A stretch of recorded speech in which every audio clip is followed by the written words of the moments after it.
Sports Mix. You in the mix, rockin' with Kenny. When it comes to news, man, he got plenty. You in the Sports Mix with Kenny, news and knowledge. A lot of dope techniques make kids become scholars. You need to tune in, a lot of hot topics. When it comes to sports, Kenny sound like a prophet. You in the mix, man, you in the mix. Plus he keep you up on all the hottest trends. Plus you never know who he has as a guest. So grab a cold one, man, and just tune in. You in the mix, man, you in the mix. You in the mix, Sports Mix. You in the mix, rockin' with Kenny. When it comes to news, man, he got plenty. You in the mix, man, you in the mix. You in the mix, Sports Mix. You in the mix, you rockin' with Kenny. When it comes to news, man, he got plenty.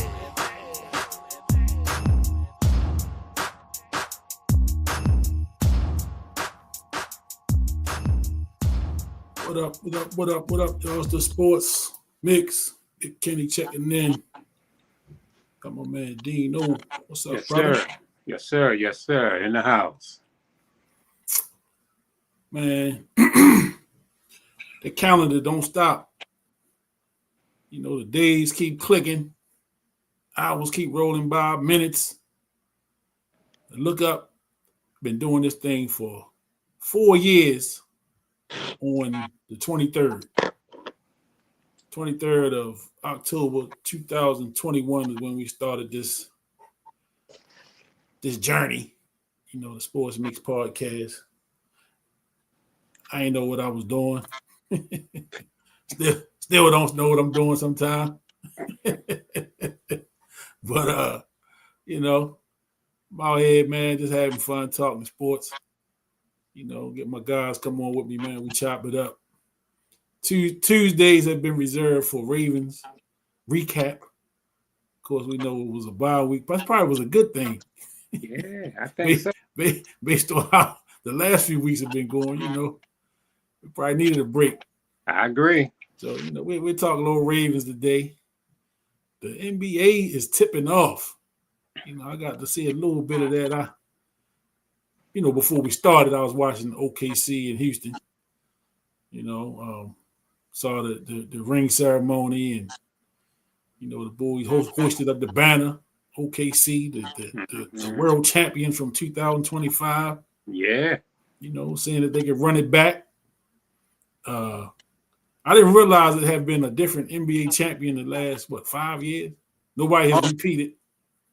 Wow. And we haven't had a repeat champion, I think, since Golden State. So, you know, I think that's good for the league. You know, a little parity.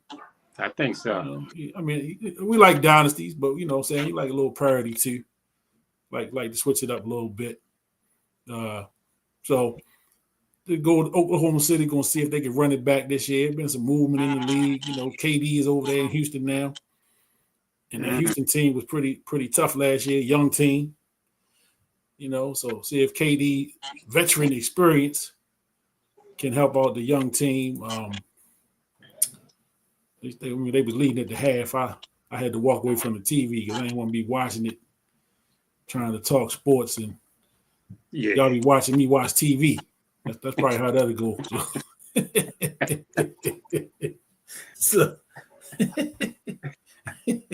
So yeah, I had to move on away from the TV so I could talk to my peoples, you know. But 4 years of this thing, you know, like I said, I didn't know what I was doing when I started. I just jumped out there and wanted to just share my opinions with people, you know, talk about some sports, have some fun with it. And, you know, it's turned into 4 years worth of, you know, some good stuff. You know, I'm learning how this thing works. You know, really navigating this whole social media and, you know, the new media as the Draymond Green and them call it, the new media. You know, we ain't the old, you know, news beat reporters and that type of thing. You know, we out here talking, man, having fun with it and giving you a different perspective on the sports, man, and kind of taking it to the people. The people demand some different voices out there. So I try to bring that to this industry. Now, still learning, of course. Still learning, and but I'm having fun nonetheless. I'm having fun with it, and I'm enjoying the ride, and hopefully, the ride will take me on, a beautiful journey. So when I decide to hang the cleats up and hang the jersey up for good, I got some footage of this run. Yeah, absolutely. How we talked about some of our greatest moments came before we had camera phones and So it's a lot of stuff, man. That's just word of mouth. From back in the day. So here's an opportunity to, put it on film, put it on video. History is being recorded. Yeah, man. And I don't even like to hear the words, coming out of your mouth, whenever you're ready to hang this up. I know there's a whole lot more coming when it comes to this sports mix. For sure. It's been 4 years. It's been quick, but I still feel like you still just getting started because the ideas are there. It's a lot more to come. I think even next year you probably need to go ahead and think about doing one of them 5-year reunion shows. Little show, bringing up some of the footage of some of the real interesting things that have gone down over these first 5 years. Mm-hmm. Like Kenny mentioned, he brought this up a long time ago before he actually got on the air. Yeah. I mean, it was probably before it was as easy to come on the air. It would have been a little bit more difficult to get on the airways before when it first came to his mind. And he talked about it, and we continued to talk sports and a whole lot of other things that we talked about. So that's one of the reasons why I was so happy that he called it the sports mix. That's right. Because a lot of the things that we talked about, it may have started out talking about sports, but then it might have been even taking the essence of life that's in the sports, and we done broke off and got into some really heavy conversations about that kind of stuff. And I kind of wish the cameras were rolling then. Even though some of those things that we talked about, we may not have even wanted to be on camera. You're right about that. We get real deep. And but earlier I text you, man. It was it's a quick 4, man. It's a real quick 4, and to me, the fact that it's a quick 4, that means that it's a good 4. It's an interesting 4. Usually when things are boring and ain't things going on, man, them days can be long. Them years can be real long. Mm-hmm. This was a quick 4, man. Yes, sir. Real quick. So to me, that's an excellent sign, and to me, it's an excellent sign of things to come, more things to come. And I'm excited, and I'm blessed, man, really to be a part of it. I appreciate the fact that you reached out to me, and to be a part. I'm blessed on that one. Yeah, no doubt.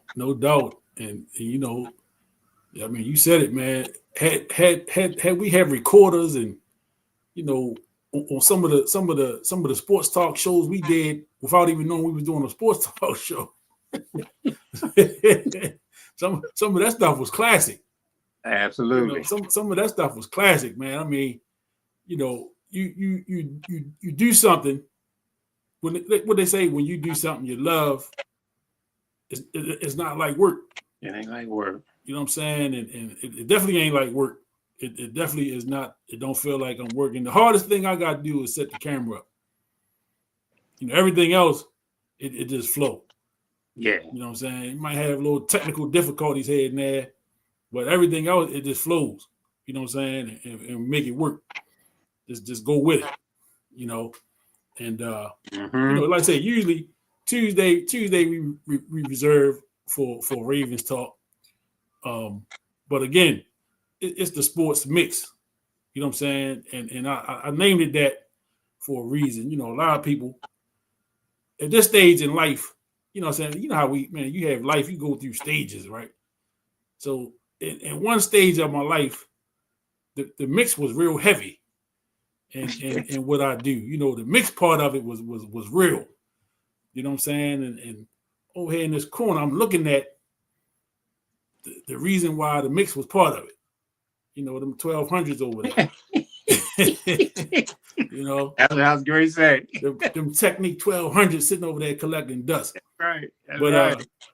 Yeah, I mean, I used to get with it on the turntables. You know, I used to do parties and DJ, and you know what I'm saying. We had DJ Terry T on the show.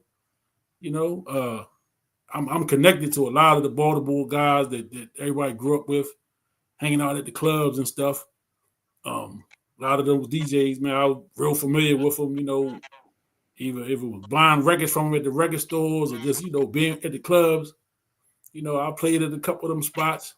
You know, I wasn't a regular, but I had some spots. I can say that I played at a couple of the spots that people are, you know, real familiar with at once upon a time, you know. So again, the mixed part of it is just important as the sports part of it, you know, because like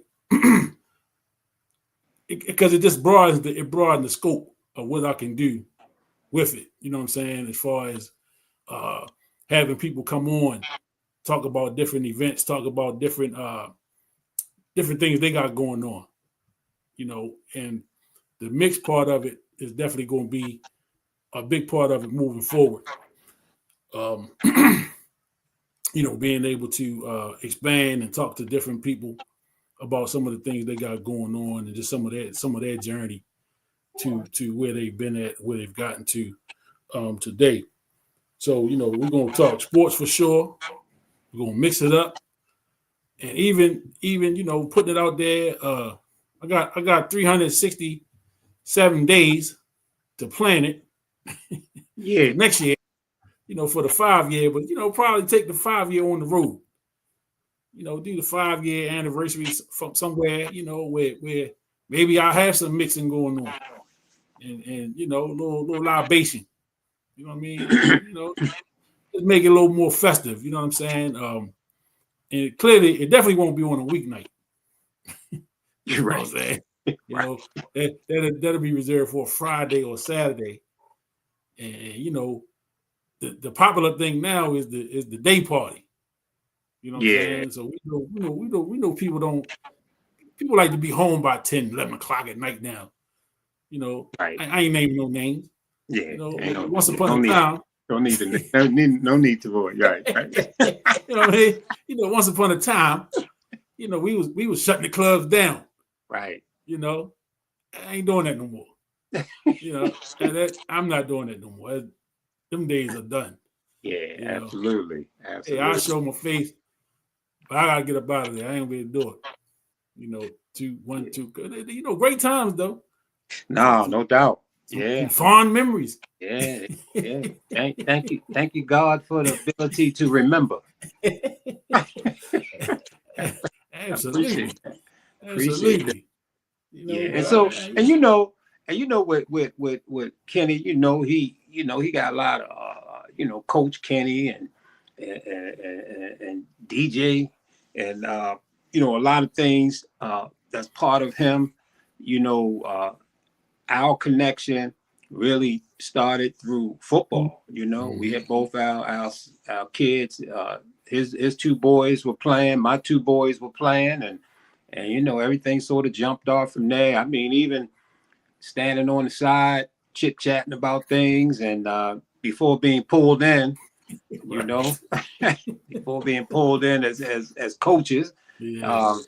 I mean, the journey started there, and again, not mean to really harp on the mixed part of it, but I've been around Kenny and we've had conversations, man, that cover a lot of different things, man. I mean, some really, really deep conversations, you know, that cover a lot of things, man. We can talk about anything. We can talk about relationships. We can talk about them kids, about them boys growing up, about sports. We wind up, you know, connecting with the football, but it swung over into basketball. Mm-hmm. Kenny had a team, I had a team, and you know, I mean, like kind of like the Brady Bunch. You know, he brought his kids, I brought my kids.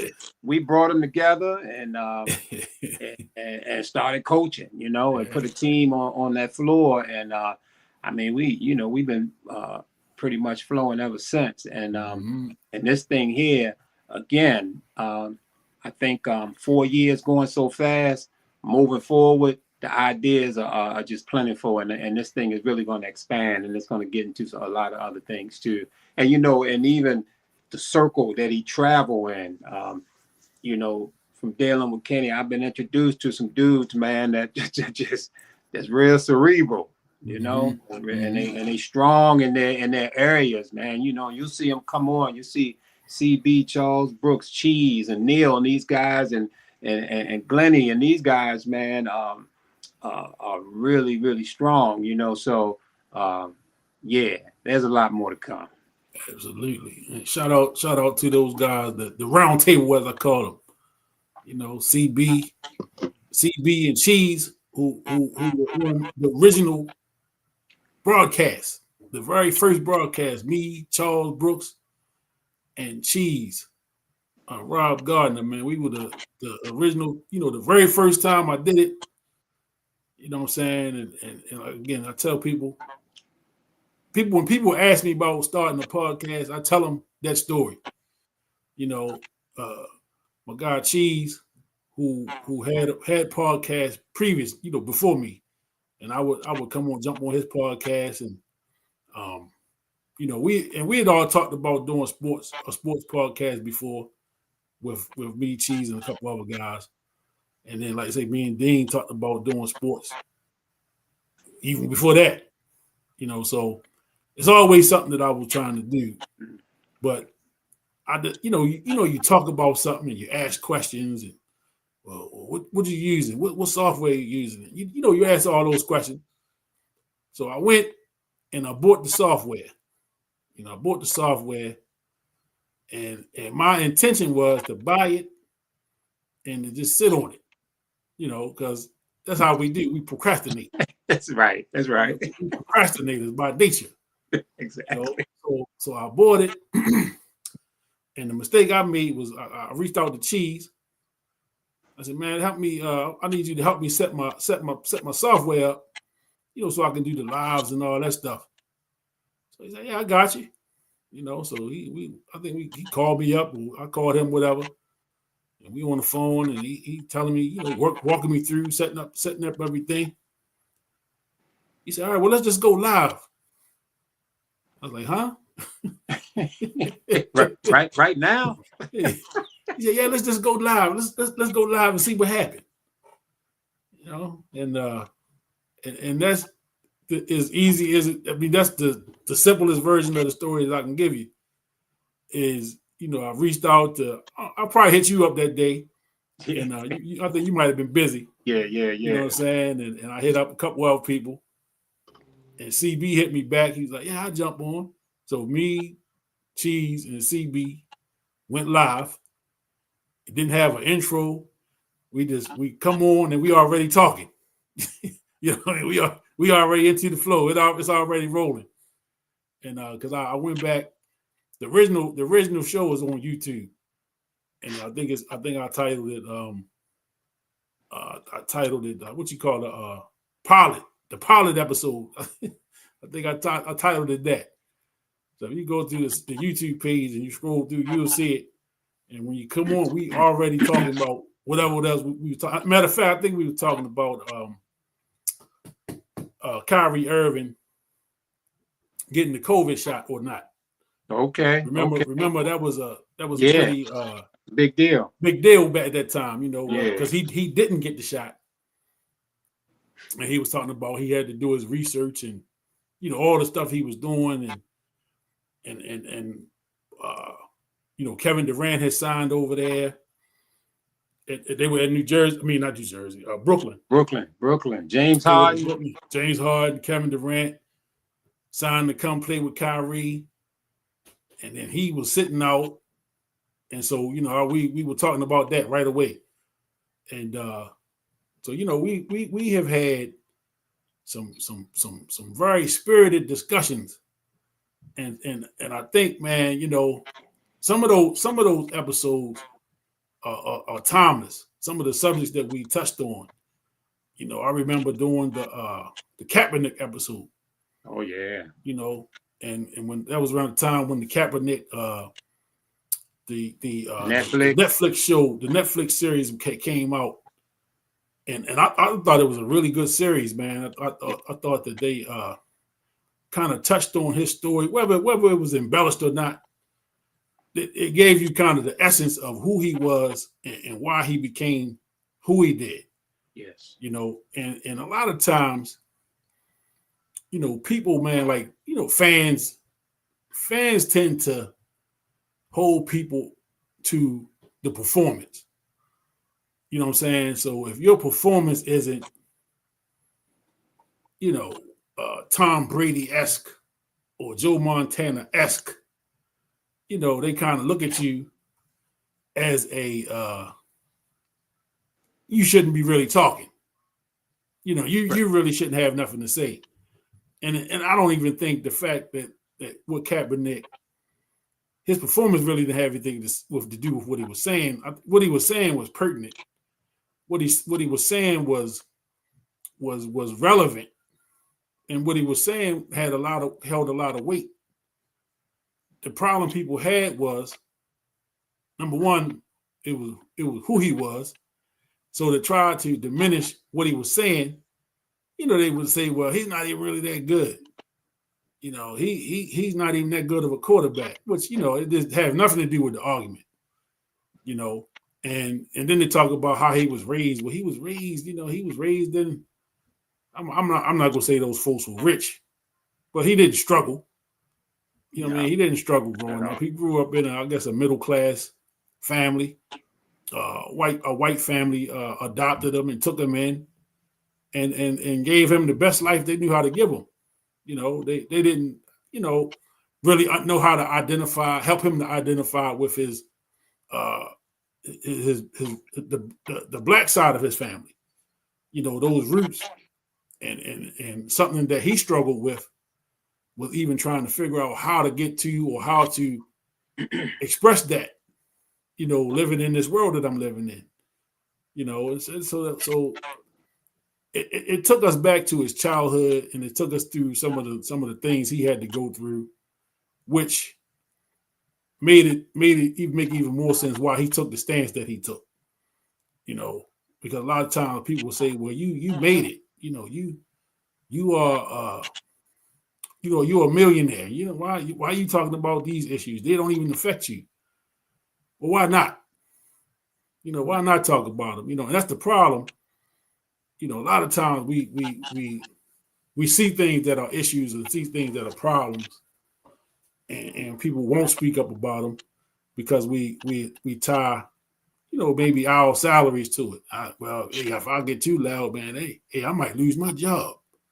You know, I might lose my livelihood behind this. So, you know, I ain't trying to rock the boat too hard, you know.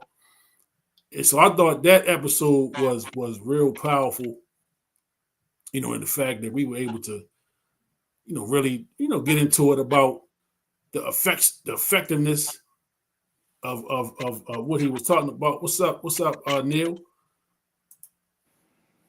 Down in the A, Quintessential Grooming. Neil, put your address up there, bro. We'll send some people down there get a haircut in the A. Yes, sir. And I mean, and that's a great point, man, that Neil's making, because he went to the Super Bowl and almost had the greatest comeback in Super Bowl history. Almost. That thing went down to the wire after the Ravens had a commanding lead. Yeah, I mean, lights went out and everything. Right. I guess I better give this guy a shout out too. He being funny. Go Ravens. This our resident Steeler / Yankee fan. This the New York. Okay. From Maryland. Yeah. Well, I don't know what This Price did a terrible job raising him. Yeah. Well, what's up, cuz Barnett Matthews? I'm gonna be nice tonight. Did the Steelers win this weekend? Uh-oh. Did the Steelers win, Barnett? Uh-oh. You came in hot talking about the Ravens. What the Steelers do? Yeah. Flacco. Who beat them? You say 40-year-old Joe Flacco? Bazooka Joe. Yeah. Ain't that something? Thank you. Y'all down in Atlanta, Smyrna, Georgia. Hit 1797 Spring Road, Southeast Smyrna, Georgia. Go get you a haircut. Yeah. Tell them Big Kenny sent you. You know what I'm saying? I don't know if that's gonna get you a discount, but just tell them I sent you anyway.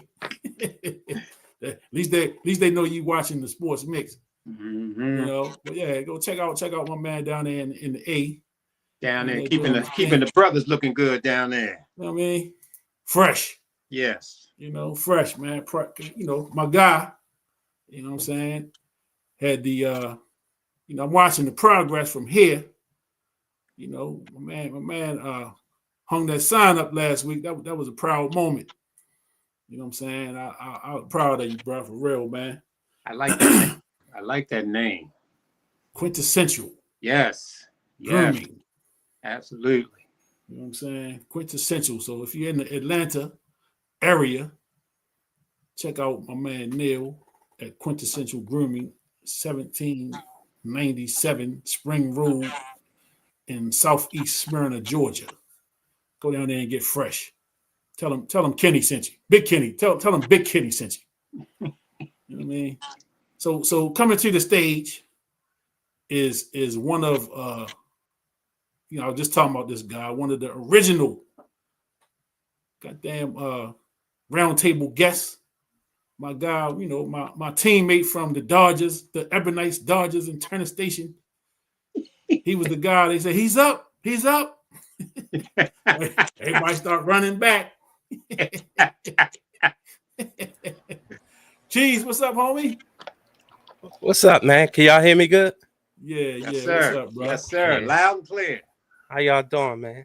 Oh man, we Real good. good. Living the dream. Long time no see. Yeah, man. Yep. Glad to see you.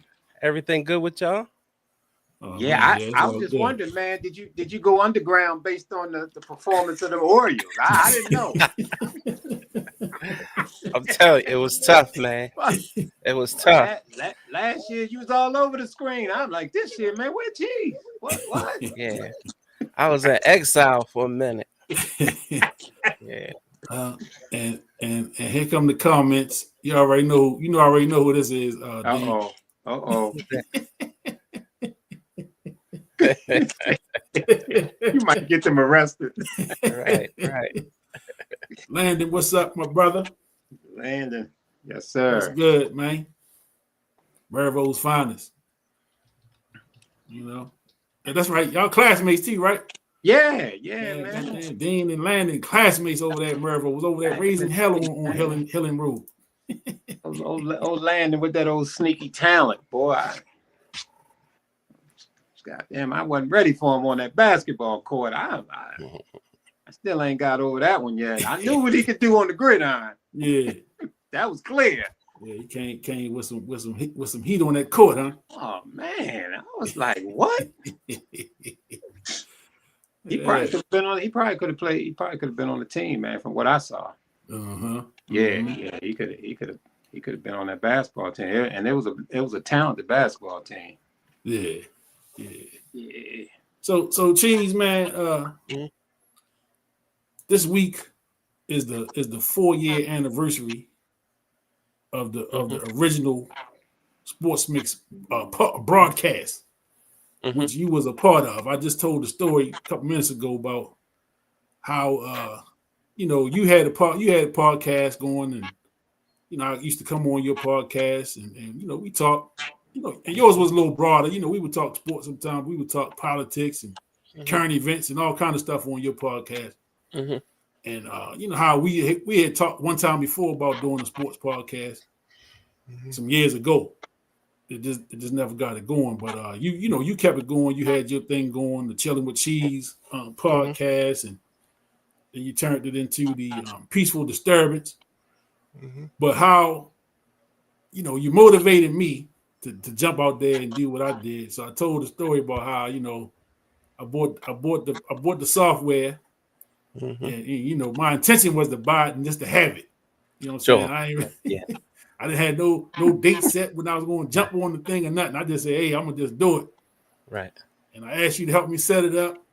And I think we was on the phone, and you walked me through it, told me what to do. Boom, boom, boom. Yeah. And then you was like, all right, let's go live. And I was like, whoa. What are you talking about? Yeah. Now let's just do it. Let's go live and see. And hey, like I say, I reached out to CB. I think I reached out to Dean. Dean was busy that day. CB joined us, and then we was off to the races. And I went back a couple of days ago, and I looked at that first broadcast, and like I said, it was real raw. You know what I'm saying?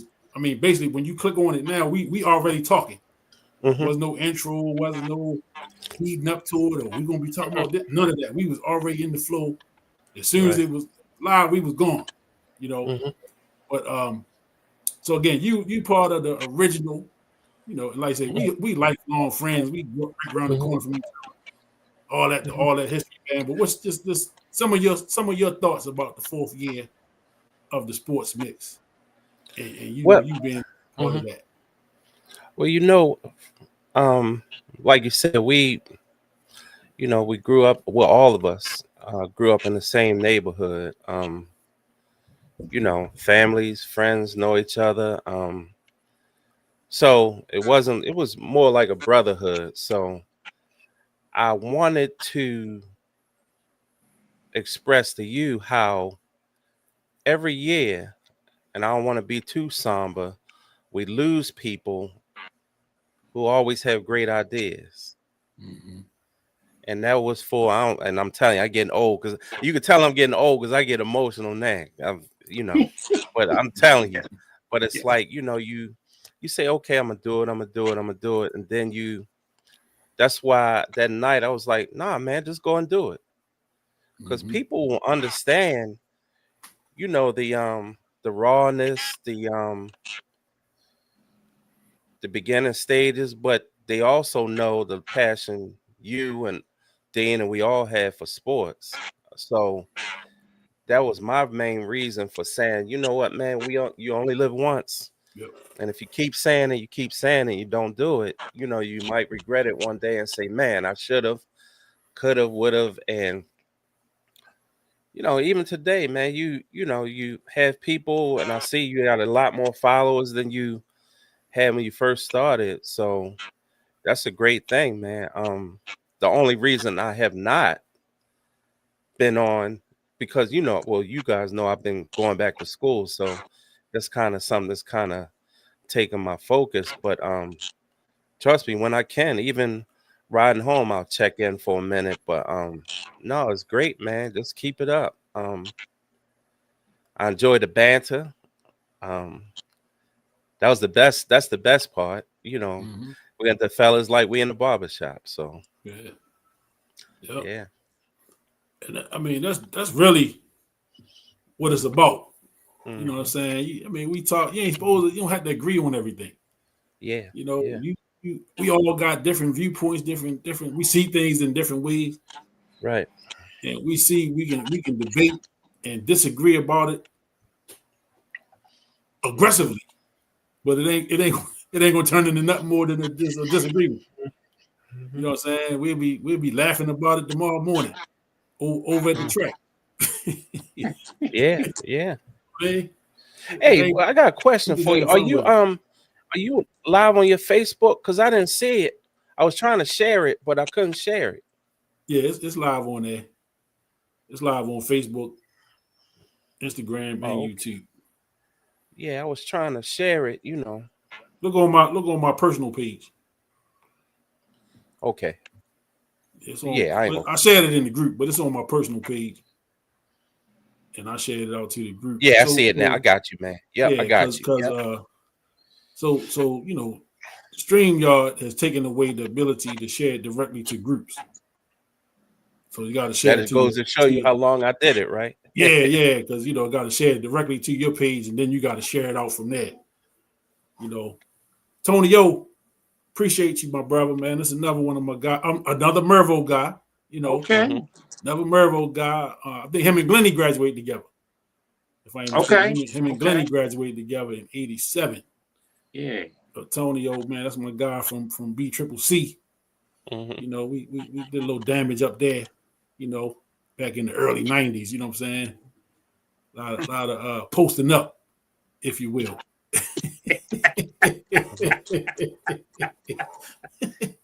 Part of the mix. Part of the mix, boy. Antonio, man, living down there in Charlotte. You know, saving lives. EMT, I believe, is the title. I know. You know, I know he worked for the fire department, but I think he's an EMT. If I'm wrong, correct me, my brother. I want to make sure you get your proper due. But you know, it's crazy. It's about 99. We took some kids down to Charlotte to play basketball, and we walking around the mall. And who do I run into? Tony O. That's right. Okay. I said, boy. He said, man, I thought that was you. You know, yeah, it's me. We down here. So all the way in Charlotte. But yeah, he been down Charlotte. That's almost 30 years now. 20, definitely over 25 years. You know. But yeah, just thank you for the support, brother. You know, I appreciate you tuning in. You know, you've been tuning in from the beginning as well. You know, like I say, man, been always commenting and sharing his opinions with me. So this was about, man, you know, the fellowship, the brotherhood, you know. And we talked some trash though, you know. And it's been a lot of trash to be talked. Because that stuff that's going on down there on Russell Street. Right there by the Horseshoe. Between the Horseshoe and Oriole Park. I don't know what's going on down there. You know, I mean, oh man, what's the record? 1-5. 1-5. Yeah. When have the Ravens ever been 1-5? I don't recall. I don't know if that's ever happened before. Look at this. The first time I've seen this and a crime not being committed. Who is this guy? Who is this guy? That's one of the Mervo guys. See, here's the thing. I got a lot of Merv, you know, but see, yeah.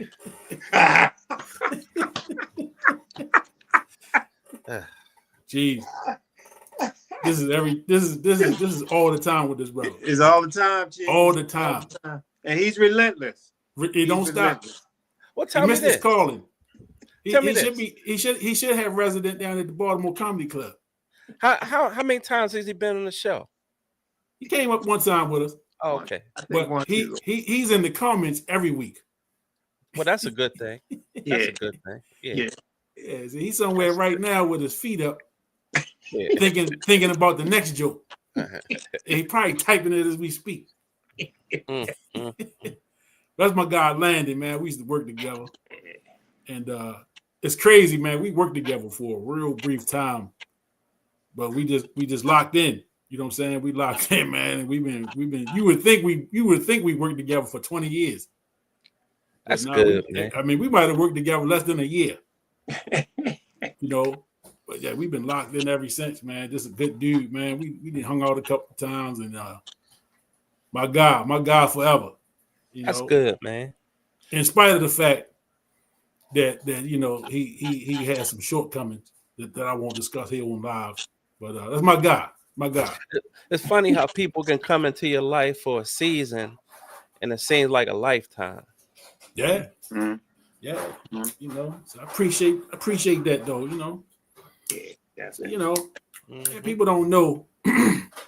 Speaking, so me and Dean was talking earlier about how some of the sports shows we did before we was having recorders and camera phones and all this technology, you know, just chopping it up at the football field, maybe on the phone, just chopping it up. But you know, we was doing sports talk for years.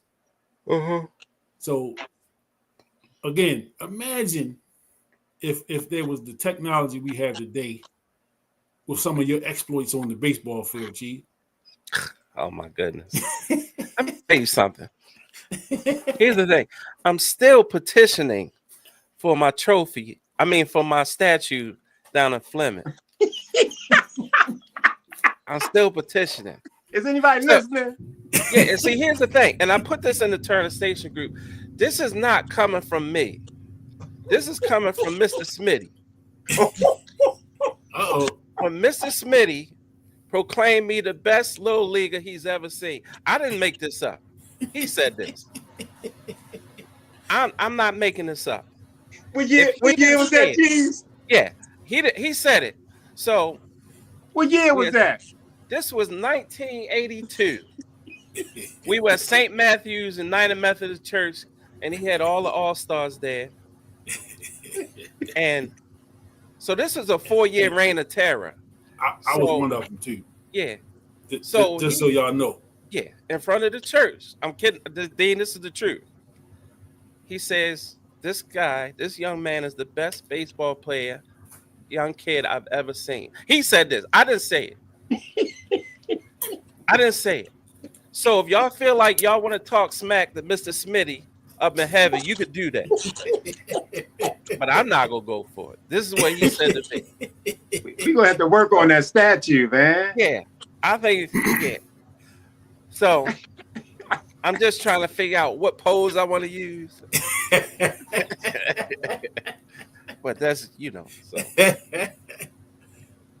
Hey, I was there. We were teammates for a while. How many years were we teammates? 2 or 3, something like 2 or that. 3 years. You know, the mighty Ebonites. So you can vouch for that, huh, Kenny? Oh, I was there. I was there. He was Did like you they hear did the with words? LeBron. He was a witness.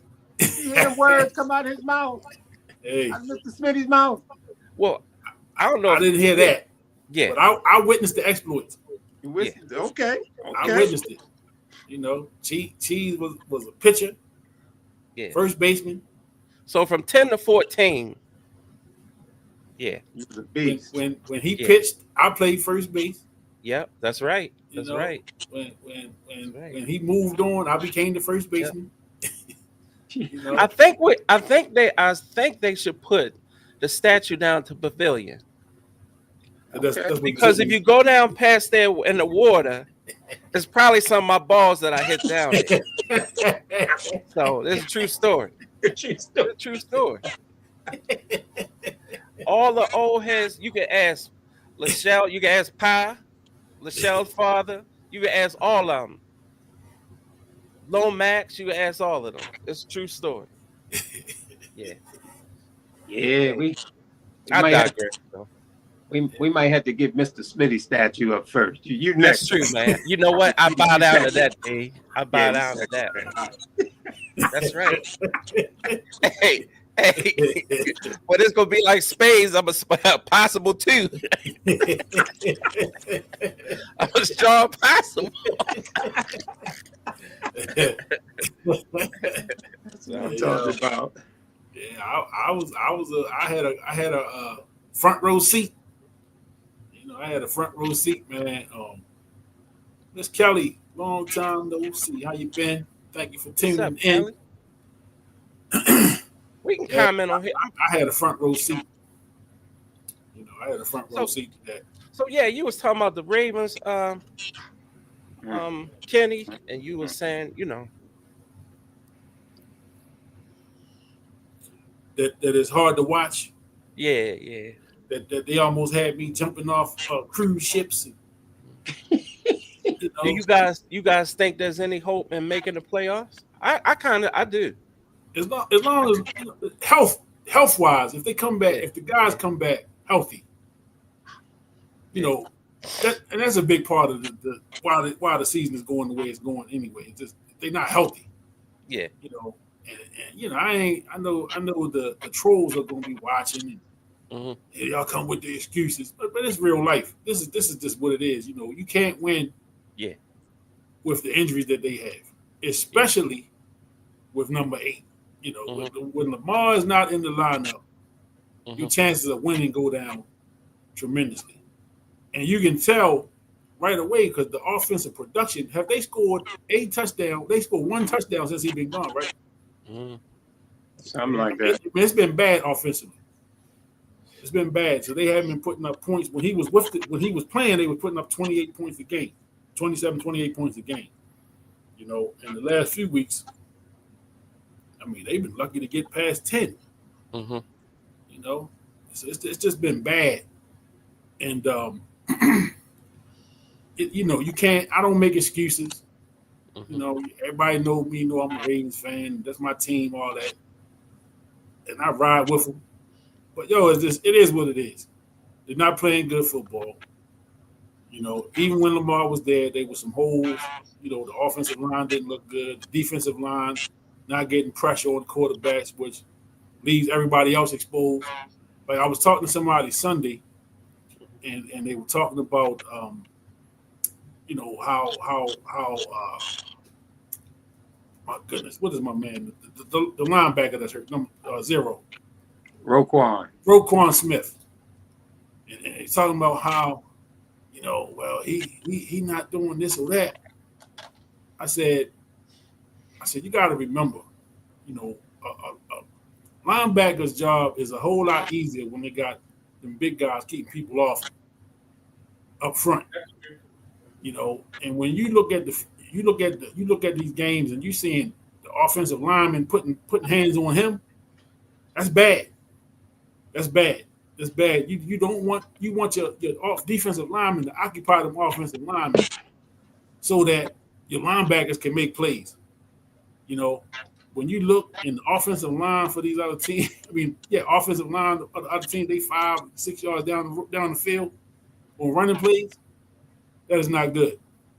That's not good. And it just shows that the defensive line has to play better.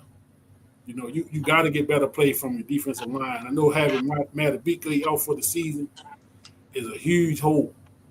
That's a huge hole on this team. You know, he's all pro worthy. He just signed a big contract.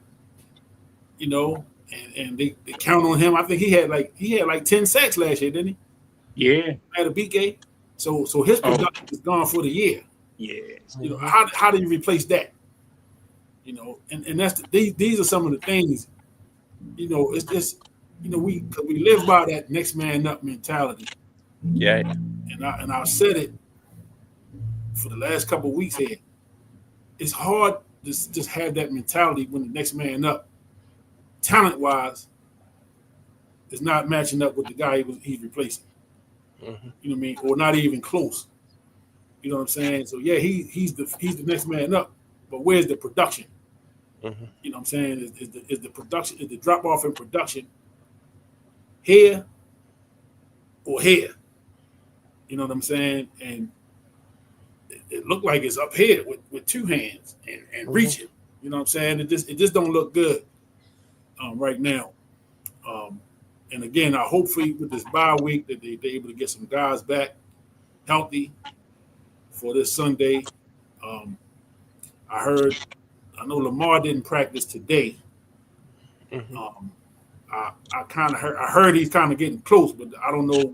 I haven't heard whether for sure or not he'll play Sunday. Hmm. So I'm hopeful. You know, what's any have y'all heard anything on Roquan? How long he'll be out? No, I haven't. Mm-mm. So I know some guys were coming back. Yeah, I thought he was coming back. Roquan Yeah. was coming back. But again, yeah, I guess it's almost like a wait and see kind of thing. And you said it. I mean, Lamar is the main piece. that the Ravens need. But obviously, man, this hamstring is bothering him after a bye week, and he still hasn't practiced. So what's the day? I started losing track of the day. Today Tuesday, but Tuesday. yeah. So hopefully, I think tomorrow. I think tomorrow is a excuse me, it's an important day, man, for Lamar to get back practicing, and because he's been out for a while, and they need to get that rhythm back. So it's gonna be heavy, man. But the big thing that I'm concerned. Well, we know the injuries, and but I'm worried about this aura of invincibility that the Ravens have had over these last few years. This aura of physicality and all this kind of stuff, man. And that's the same kind of aura that a Mike Tyson had and a Roy Jones, just taking it to another sport. But when Buster Douglas put it to Mike, we never saw that Mike Tyson again. That one that had that invincibility. We never saw him again.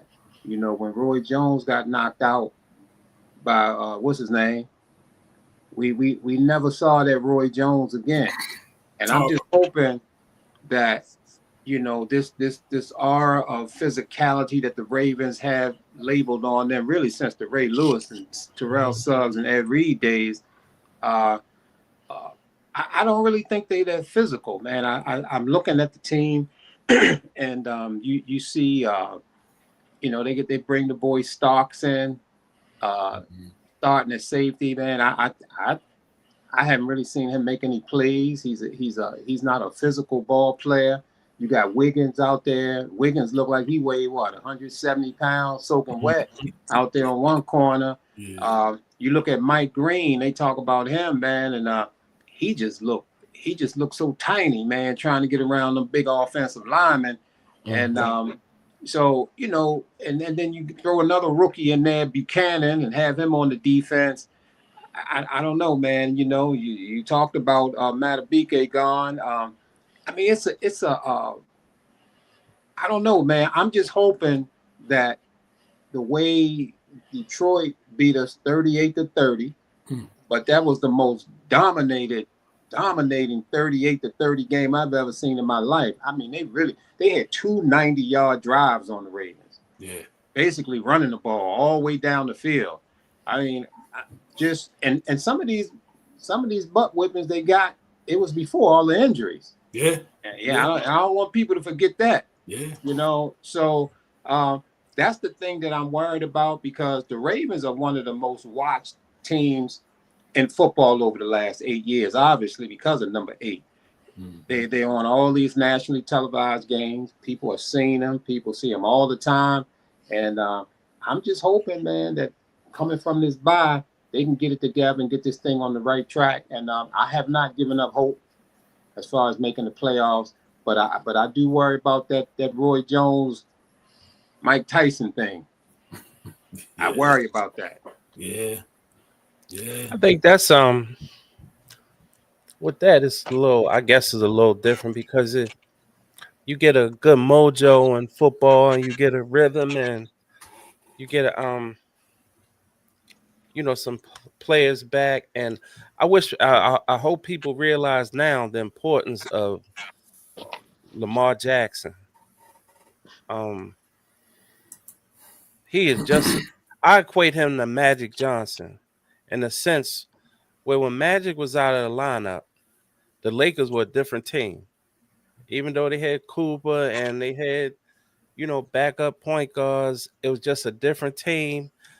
Even the running game suffers when Lamar's not in there. Because that play action, the read options, and all that kind of stuff are dead. And it doesn't open up. The holes don't open up as much for Derrick Henry. He tried to get his foot in, and then the coaching staff, man. I mean, Derrick Henry, you run him, and then all of a sudden he don't run the ball anymore. If you're behind 7-10 points, seems like they abandon that part of the game instead of working their way out slowly. But I don't know. I'm Monday morning quarterback, and so. Hey, that's what we do. That's what we do. We definitely Monday and Tuesday morning quarterback here. Right. You know, but I mean, this Derrick Henry. So we talked about this last week. The second half or the end of the half of the Rams game, they drive the ball down to the 2-yard line, mainly on Derrick Henry's shoulders. He first and goal. I think they ran him first down, short. Second and third down, they tried to touch push with Mark Andrews for no gain. And then fourth down, you try to run Derrick Henry outside, sweep, and for a loss. You know what I'm saying? And again, it's he got you to the 2. He getting the ball up the middle, at least the first 3 down. You know what I'm saying? And it's almost just like Seattle's in the Super Bowl.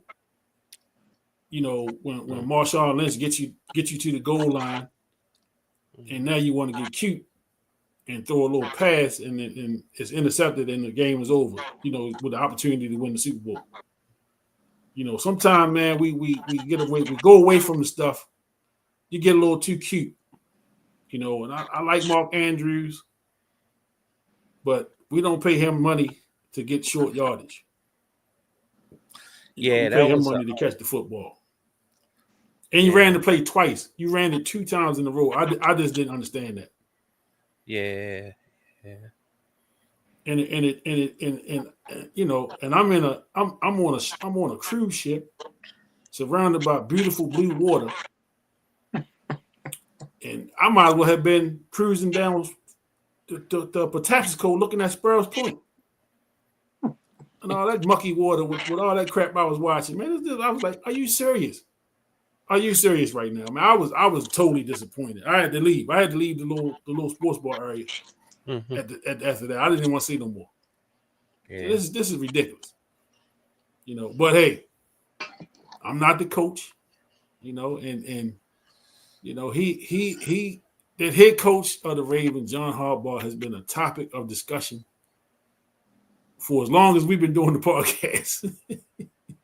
You know, he needed to have been fired every week since we've been doing this. You know what I'm saying? Every week. It's always John Harbaugh. And, you know, we've had Doc Melvin, who played for John Harbaugh, you know, up at Western Michigan, I'm sorry. Mm-hmm. Played for the father was the head coach and John Harbaugh was a position coach. And he said it many times that Harbaugh is a good coach and a good dude. You know? Yeah. And I try to tell people, you know, the Ravens do not operate in knee-jerk fashion. If you're expecting John Harbaugh to be fired at this juncture in the season, you are going to be upset. You're going to be mad every week.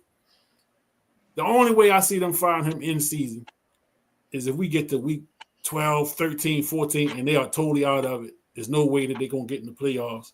Then I think they would make a move at that point just to kind of finish the season. But the Ravens don't operate that where they're going to fire the coach, especially this early in the season when it hasn't been determined. They haven't been mathematically eliminated yet. The Ravens don't operate like that. Now, I am surprised that Zach Orr, his locker hasn't been cleaned, his office hasn't been cleaned out yet. I'm definitely surprised at that. You know, I said what? First, I said Halloween, which is he still got a chance to get you know, be able to Halloween. Then I said the bye week.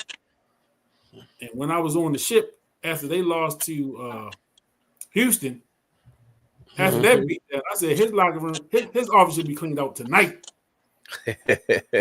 Tonight. He should not even make it to Sunday Night Football. He should be out of there tonight. Dang. That was rough. And I made that video from the ship. You know what I'm saying? I was on the boat where I was hot. I said, man, he got to go. And I'm not the guy to say fire coaches. I'm not that guy. You know what I'm saying? But I understand, you know, and again, I said this before too, you know, with respect to defense, you know, I'm not savvy enough to know what coverages are and what they in and whose assignment is what. And sometimes we know those things happen, and all we see on TV is such and such got burnt. Mm-hmm. Yeah, on TV, that's what happened, but what exactly was supposed to happen in the play? We don't really know that part. You know what I'm saying? And so I don't really get too high or low or somebody getting beat and the camera showed them getting beat. Because I remember some years ago when Deion was on the Ravens, Mm-hmm. and Deion was 37. He wore the number 37. He was 37 years old. Whatever. He came back. He had sat out a couple of years. Came back, just try to get another ring or whatever. And it was a play that was opposite of him. I want to say they was playing against Buffalo, and the receiver taking off down the field. I think he scored on it, but the camera showed Deion chasing him. Deion was coming from the other side of the field, and all you heard people talking about, man, Deion got burnt. And I'm like, yo, did you even watch the play? He was trying to save the play, coming from the opposite side of the field. You know what I'm saying? But all they saw was him chasing the dude, and Deion got burnt. Well, no, that's not what happened. That's not what happened. But that's what you saw. That's what you're gonna go with, and it is what it is. But Zach Orr, I don't know if he got some photos up there of Harbaugh. I don't know what's going on with that. But I thought he should have been gone. I was on that bandwagon. His seat, like I said, he shouldn't even leave the castle. He should be at the castle. Man, he shouldn't even see the wife, kids, none of that until the defense turn around. If they're not going to let him go, he should be at the castle every day. Matter of fact, they should have a security detail talking about, hey, he getting close to the door. Tackle his ass. Robert Rome, what's up, my brother? My God, Bobby Rome. What's up, Bob? How you doing, man? Yeah, so that's a cool dude right there, man. Oh, Bobby. Yeah. So what's y'all thoughts on the coaching? Before you go, one here Dodger too, right? He wasn't on our Dodgers. It wasn't. Bobby Layton was. No, Bobby Layton was. I thought Bobby Layton was. Only a few. You had to play at a certain level to be on the Dodgers. You just say that. That's true. You know what I'm saying? We wasn't just taking anybody over there. I ain't saying Bobby was just anybody. Yeah. You know what I mean? But you had to come with a little something. Plus, I think when you meshed the up top boys and you brought them down there, it raised the level of gameplay. It really did. It really did. So all our homies down bottom gonna be like, get y'all. Exactly. But I don't know how I ended up. I don't know who made the decision to put me on the Dodgers. It was a good decision, of course. But before I played for the Dodgers the first year, I started with one team. I moved to another team, and then I ended up on the Dodgers. And it was like magic after that, because it's people today, that will bring that stuff up. Mm-hmm. Yeah, he was one of them Dodgers. He gonna win them Dodgers. Yeah, we was taking names. We were taking names down there. And it wasn't personal. I'm gonna be your homeboy after the game. But right now, for these we used to play 6 innings. For these 6 innings, it's war. And we plan on winning. Then we didn't lose too much. We didn't lose too much. Good old days, huh? Great times. Yeah. Great times, man. Speaking of that, I was down there Sunday. I had my daughter in the car with me. And we in Day Village. I'm pointing. I said, over there, see where the lights are. that's the baseball field where I did a lot of damage over there. You know, that's where the legend was born. I said, where you think you got it from? You know, and then we rode through Ernst Line and I pulled on up into Fleming, right up to Diamond 1. I said, here's where the legend was born. This is where it all started, right here. Right. You know, I said, look out there in the trees. See the trees out in the distance? I was parking a few out there. You know what I'm saying? She laughing at me. She like, whatever. Right. Whatever. But yeah, man. Hey, some of the greatest times in life, you know, and it ain't documented. Other than Cheese was there to see what I did. I was there to see what he did. And you know, and that's that.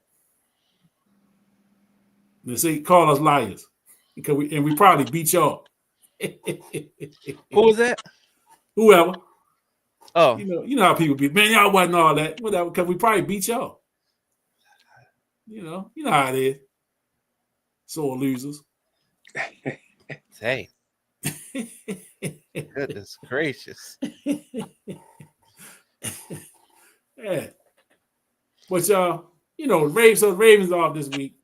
We get to take a break from having to talk about the Ravens. You know, and it felt good this weekend not to have to, you know, watch them.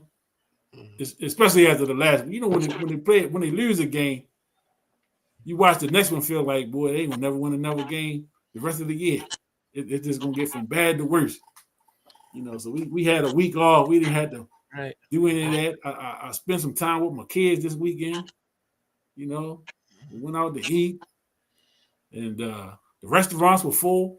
You know what I'm saying? I know these people usually be somewhere watching the game, but everybody was out and about Sunday. You know, it was a nice day out. Went to church Sunday morning. I washed clothes Saturday night, and Sunday morning. Man, I got a whole lot done. Wasn't even thinking about the Ravens. Wasn't even thinking about them, man. Y'all watching? I know, T. I know you've been watching the baseball, the playoffs. Man, my schedule be so crazy. I catch games when I can. I caught the end of the Dodgers game the other night. What was that? Friday night, I think the Dodgers swept. They you know, they got a little dynasty going. Talk about that a little bit, Chief. Do a little summary of what them boys doing out there on the baseball diamond.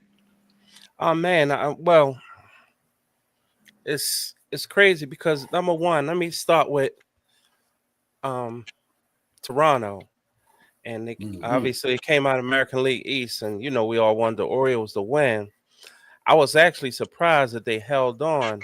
They played pretty good baseball all year. They were really consistent. As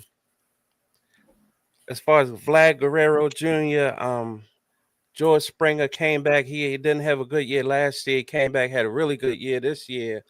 Varsho out in center field is one of the best center fielders in baseball, hands down. Defensively, that pitching has been fantastic in the postseason. They had a few hiccups, but other than that, they've been really playing consistent. As far as the Dodgers, in my opinion, and I've been watching them playing a long time, Shohei is one of the best players I've ever seen. Unbelievable. If you take consideration him hitting, he didn't run as much as he did last year when he had about 50 stolen bases. But if you take account of his hitting, his pitching, his base running, his baseball acumen, he's smart on the base pass. Then you got a guy like a Mookie Betts who's fantastic. I don't think he gets enough credit for being a fantastic player year in and year out. Of course, my favorite pitcher the last 20 years has been Clayton Kershaw, who's retiring this year. Partial because he's a lefty, partial because he had such a great curveball, and partially because even the years when they didn't have a good season, he always kept them in games. And I think, to my opinion, last 20 years, he is the best pitcher that's been in baseball. First ballot? Yes, Yeah, without question. yeah. Without question. Yeah. In a day and age where pitchers don't go as long as they did when we were growing up, you know, we watching Jim Palmer, we watching, you know, guys like Ron Guidry. These guys are throwing complete games, 8-9 innings, and they simply don't do that way anymore. They pretty much want you to get to the 6th inning. Then they find that bullpen, you know, rotation that'll get you through the 9th. What I like about Dave Roberts is he's letting these guys pitch. They're going 7-8 innings deep to preserve that bullpen, because we all know once you get into the playoffs, just like the NBA, the rotation cuts down. Mm-hmm. You know, during the course of a year in basketball, you might have a 10, 11-man rotation. You notice how in the playoffs, if you're a good team, a lot of them stay around 8, maybe go 9, depending on if that bench is deep. Oklahoma City is one of them where they had a deep bench, so they can go 10 deep. But baseball is the same thing. You get a rotation where the baseball, that 3rd or 4th or 5th starter will be your bullpen guy. So you're primarily going to have the first 3 starters and then bullpen by committee. When it really gets down to crunch time, if Dean, you're my number 1 starter in this game 6, and I can close it out, and I got Kenny starting 7th, 8th, and 9th, I'm bringing you in. That's the difference. And I think the Dodgers are deep that way. They're built for it. I think the last 35 games, they are 29-6, which is unbelievable. When you talk about teams and they fought injuries, and I said if they get their groove before the playoffs start, they're going to be trouble, and they are trouble.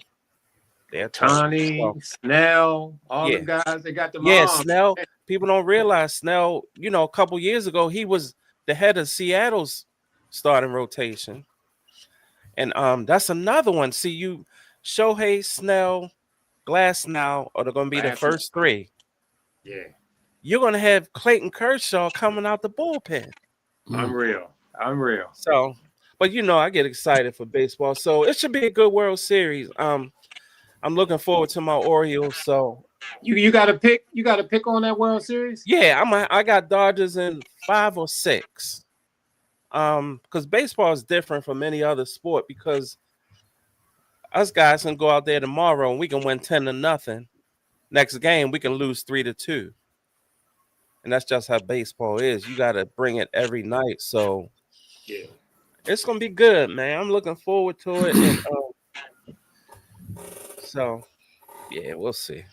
Yeah, good stuff. So you brought up Shohei Ohtani. Mm-hmm.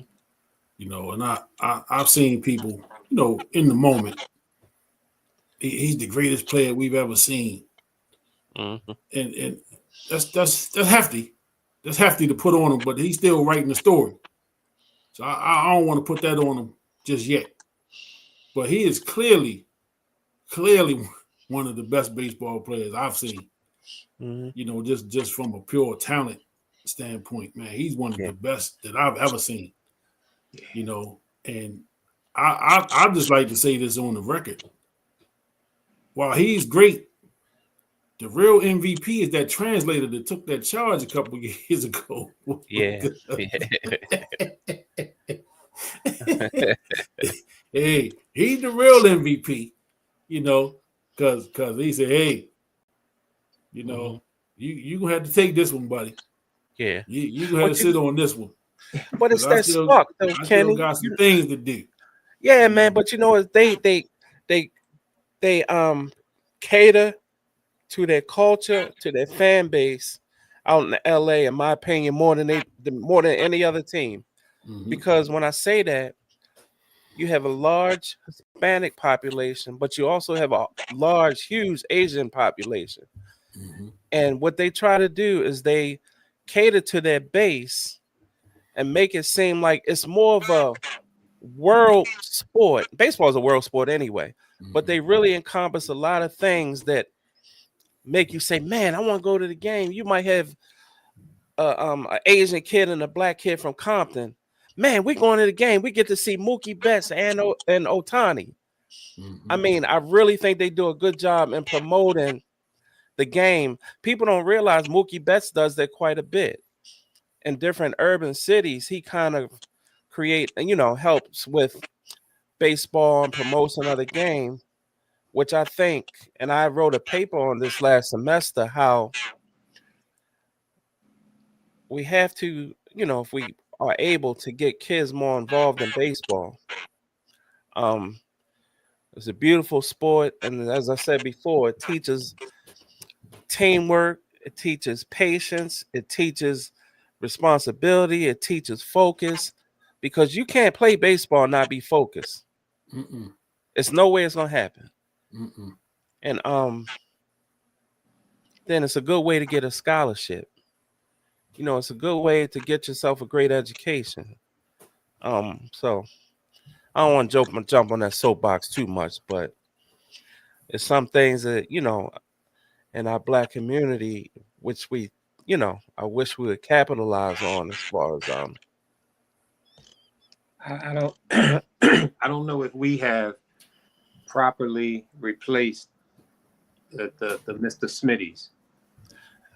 Facts. I don't think we have. I think we kind of lost out on that thing. It seemed like, when that era of guys, started to come to the end of their service, no one else really stepped up to keep that thing going, and baseball sort of fell by the wayside. Unfortunately. Hey, Dean, you know what? That's a mic drop, and you know what? I blame people like myself, because the love that we had growing up, I did not transfer that to kids down in Turner Station like I should have. Because it was people like us who grew up, and we had the Mr. Smitties, we had the Doc Moans, we had the Mr. Lomax, we had the pies with the with the ladies, and doing the softball. We had all that. But I blame people like myself who did not keep it going. And that's something I really regret to this day. I really regret that. Yeah, I saw they tried to recruit they tried to recruit Dean up there at Gardenville. I was there. I witnessed that. You witnessed that, didn't you? I witnessed that recruiting pitch. You know what I'm saying? Didn't work, but he tried it. He tried. He tried it. But there are a few baseball programs still around. Yeah. Leon Day over there in West Baltimore. They have a pretty good program that's been going for a long time. Right. Northwood baseball still around. Gardenville, over on the west side, Enrico. Mm-hmm. So there are a few that have baseball, and my daughter, y'all know, played softball, fast pitch softball, and she just played her last year of travel this summer, 18U. It was probably one of the greatest joys that I had, man, was just going out there and watching them young ladies play. And I'm about to say, my daughter played pretty much since she was 8. So from 8 to 18, it was every summer we knew what it was. And softball, baseball, man, is probably one of the hardest sports to play. Mm-hmm. It's not easy to hit a fast pitch, anything coming at you. You know what I'm saying? And so when you see, I think that part of it, because they don't understand, the kids that's not playing, they don't really understand the nuances of the game. So you hear kids that say, "What's boring?" You're sitting out in the field and you're waiting for the ball to get hit to you and all this type of stuff. But it's because, like you said, we didn't have the Mr. Smitties and the people that we learned from. I just was telling my kids the other day when I was down Turner, and I'm reminiscing. I'm parked out in front of my mom's house, and I'm just thinking about all the people that lived up and down the block. And in the summertime, people be on the porch with the radios out, listening to the Orioles game. So as we running up and down the street, we can get a score update from pretty much anybody outside. What's the score? What's the score? What's the score? You know what I'm saying? So we were able to learn, and baseball was such a bigger sport when we were kids. You know, it was like a big sport. So let me hold tight because we got another guest jumping in. This one, you know, one of the other original members of the Sports Mix podcast, my guy, CB Charles Brooks. What's up, my brother? What's up, bro? CB? What's up, Dave? What's up, Cheese? What's up, man? How y'all doing, man? Good to see you, man. Damn Good to see you sure too, is. man. Definitely. Hey, look, I tell you now, I probably really get emotional now. I don't know what y'all doing to me tonight, man. I think the Cowboys won or something, man. He a little Oh, motivated. damn, man. Wasn't even 30 seconds, man. Damn, man. Welcome to the show, bro. Hey, I'm out though, Cowboy. and the Cowboys I look like they might do something. at least 60 seconds, man. At least a minute, man. Like, yo, what's up, Brooks? How you doing? How the fam? How's work? How's life, man? 15 How you seconds, doing, man. man? 15 seconds. Came in with the Tyson, like, Cowboy. Hey, welcome back. Yes, What's up, man? How y'all Welcome doing, back. man? So I see y'all was talking about baseball. Yeah. When is game one? I Friday. think it's Friday. Yeah. Friday. So we bring you up, you know, so we kind of going over this is the 4th year. Thursday, the 23rd will be the 4-year anniversary of the very first show that I ever did with the Sports Mix. And yourself, Cheese, and me started this thing, you know, 4 years ago. Don't seem like it's been 4 years. Right. And I was telling the guys, man, when I went back and was watching it, it was raw. You know what I'm saying? We ain't have no intro. It wasn't no, when you click the video, we already talking. We was already into something. You know what I mean? We was already flowing.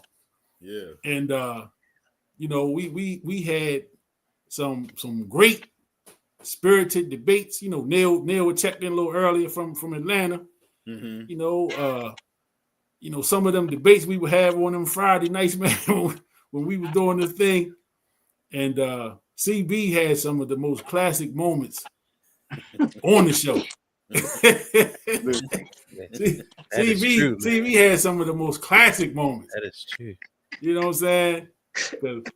Because I ain't gonna do it to you. You know, I ain't gonna do it. Don't do it. All I got to do is say one thing, one name, and he off to the races. Oh boy. Off to the races. Don't even say the initials. Nah, I ain't gonna do it. I ain't gonna do it.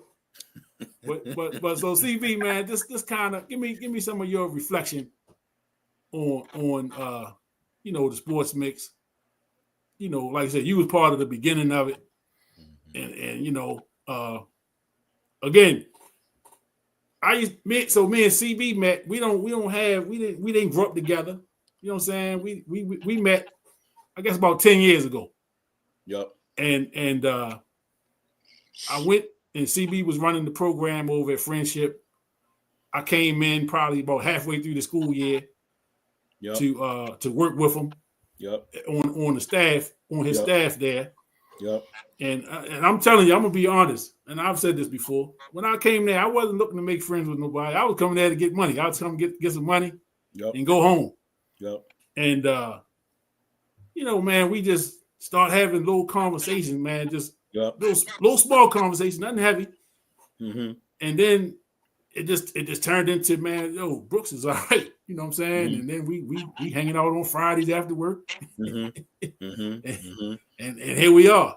Mm-hmm. You know, here we are. So let me tell you the backstory to that, man. You know, when I accepted that position for the first couple of days, the principal, shout out to Principal Wiley, she said, you know, take a look at everything and tell me, you know, what you need.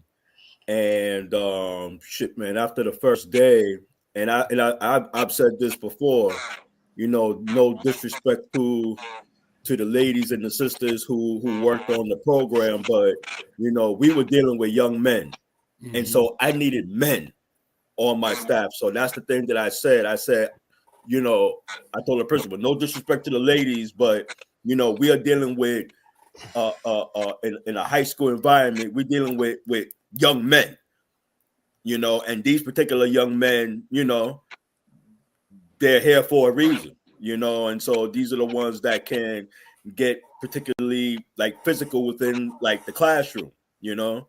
And so there was an agency that the school dealt with, and Ken was one of the dudes, one of two who came with me, and without even like conversation, like I saw his height and I saw his build, I was like, yeah, he down, he with it, you know. This is what I'm talking about, you know. And then when I remember when he told me about his background, you know, one being a coach and two working in a similar environment of serious confinement with these young men, and just with those two, you can even say like polar opposites, but yet, you know, the idea, the concept of a relationship building, you know, particularly with young men, because that's what we were dealing with. We had like a couple of girls in the program, but it was 90% boys, young men, you know.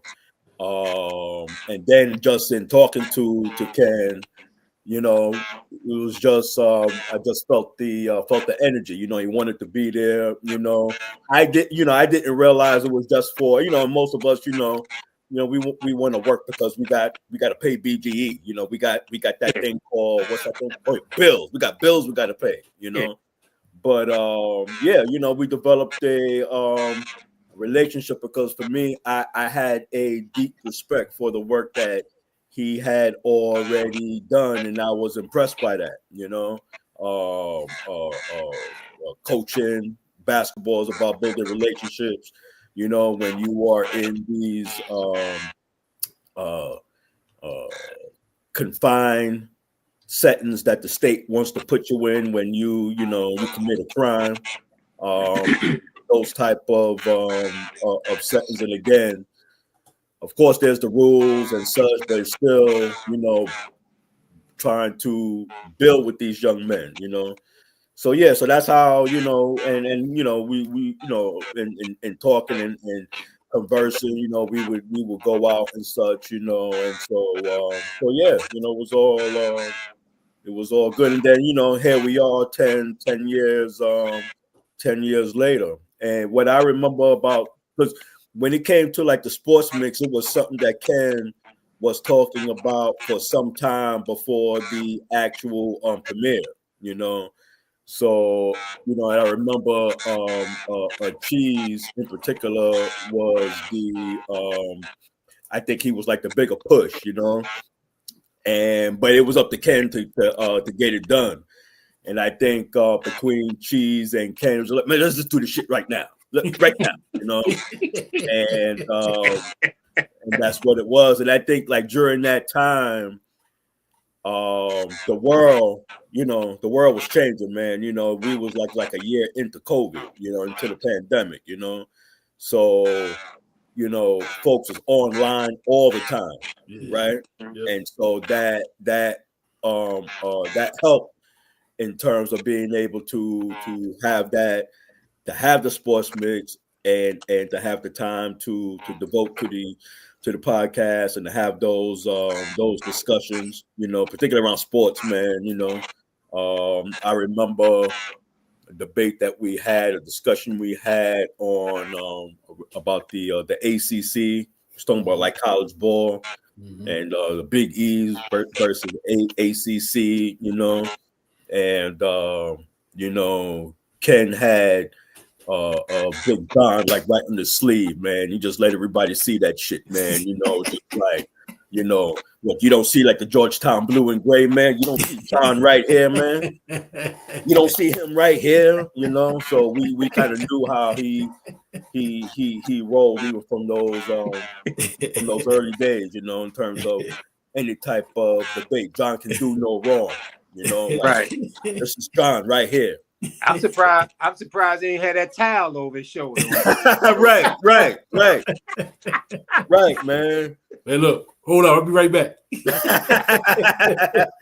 I was on the sidelines with him coaching for several years, and I swear, seeing him walk up and down that floor, it was John Thompson all the way.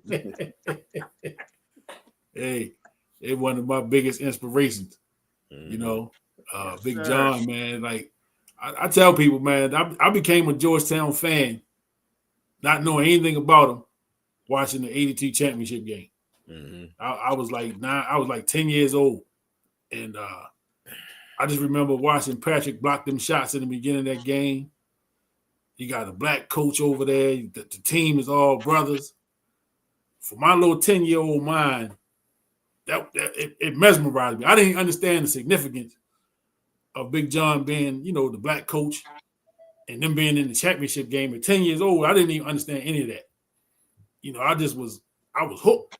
I was hooked, man. And I didn't care that they lost the game. I just knew that whenever they was going to be on TV after that, I was going to be tuned in. But listen, remember, they had a fight about them, man. You know, they wasn't just like coming to the court to play. They were like, yo, this is war. Like we are in it.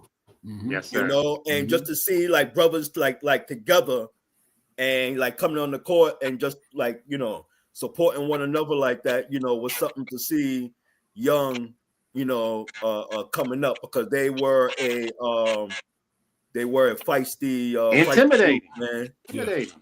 Yep. But you can imagine what those practices were like, man. Oh, I've heard war.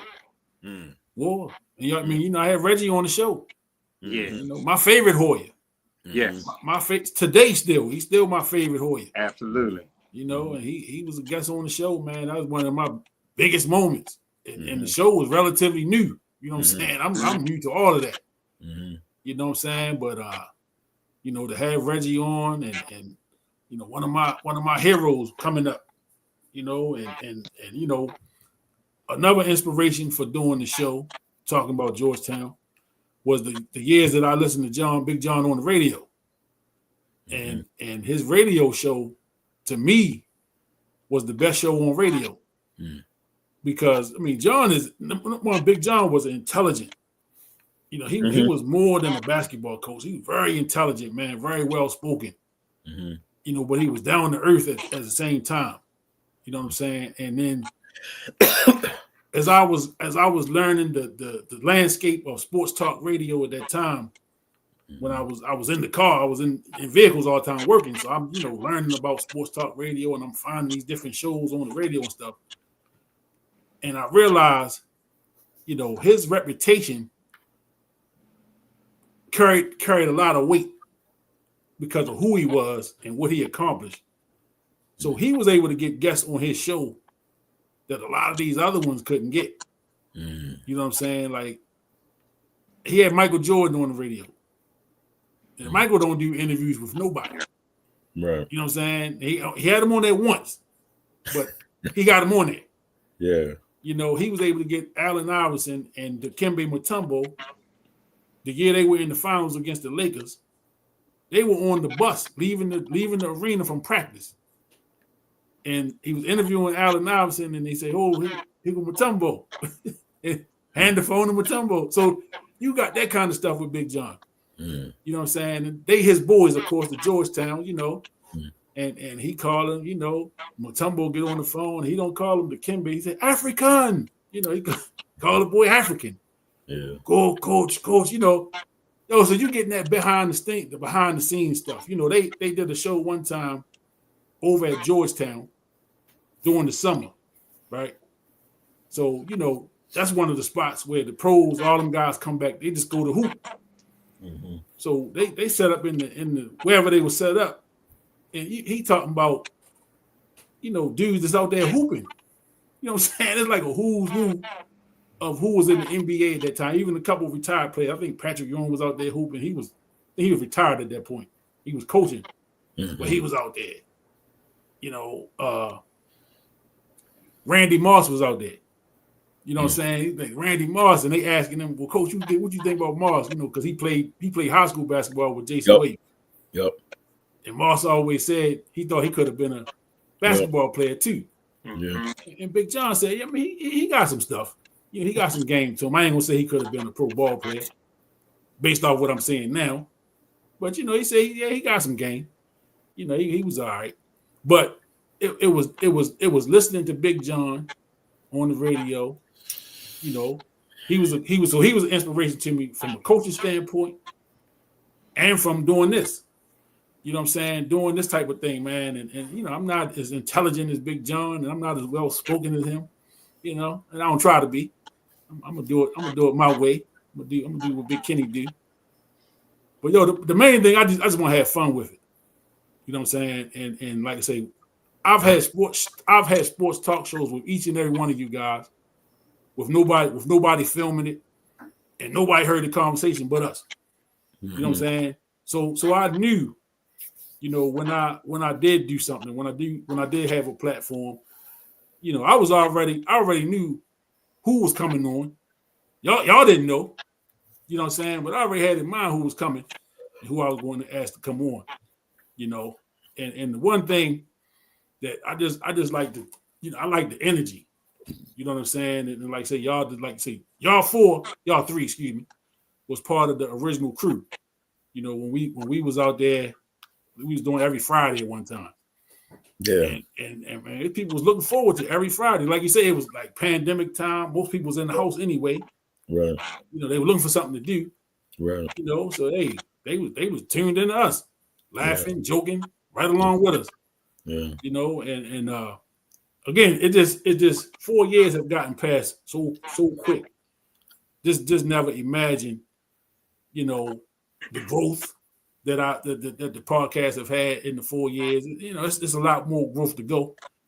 But like CB said, like Cheese said, you know, had Cheese not just said, yo, let's just do it. Right. We could still be waiting. Right. I still could be talking about doing something. I still be talking about doing it. But I think at some point Cheese would have came over to the crib and been like, look, man, come on, man. Right now. Yeah, but I don't think it would have lasted too much longer, man. You know, it was just a matter of time, man. That bomb was going to go off. That day, later, it was going to go off, man. That day, and we was on for a couple hours. Right. You know, like I say, we were on for a couple hours. But you think about it, some of them Friday nights, man, we was on 4 hours, 3 hours. I mean, just going. You know what I'm saying? Like I say, it's a comedy show 1 minute. It's a boxing match the next minute.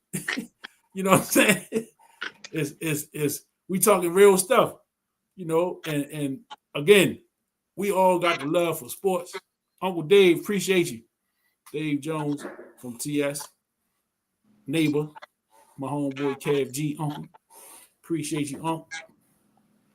But yeah, that's where it started, man. It started, you know, with this group of guys right here, plus Neil. Coach C used to join us sometime. Mm-hmm. You know what I'm saying? And man, we used to go for it. You know, and like I said, we had some real good debates.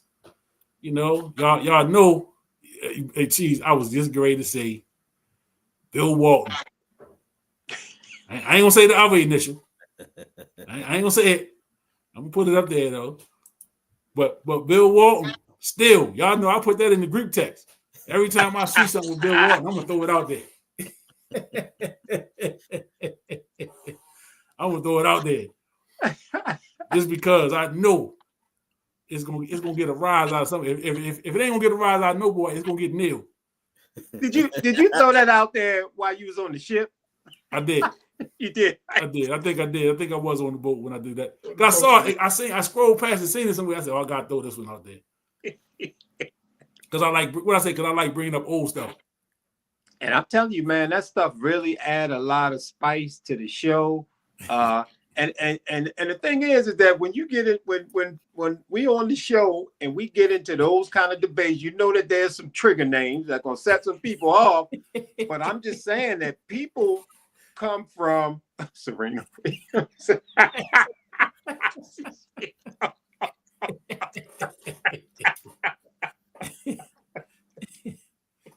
That's what I'm talking about.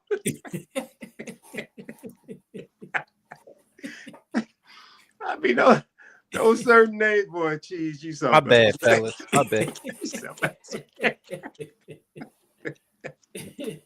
But and another thing, man, is that people don't even get a chance to see the text messages that go back and forth.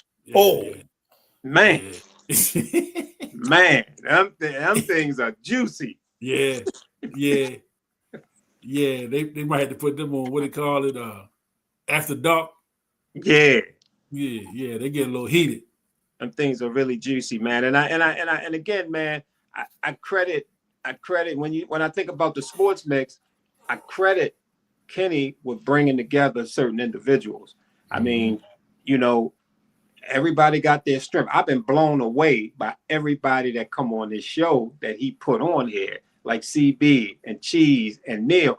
They blow me away when I listen to their perspective on certain things. All of them has had moments, and obviously Kenny too, have had moments where they done gotten to a groove on something.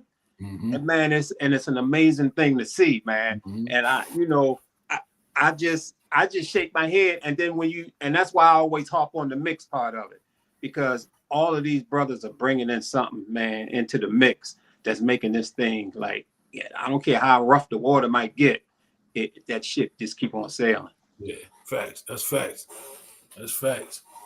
And well said, Dean. Well said. And I'll do my part to help promote whatever y'all guys got going on. You know, me and CB, we talk. You know, I call him sometime when I need a motivator, and he'll call me when he need it.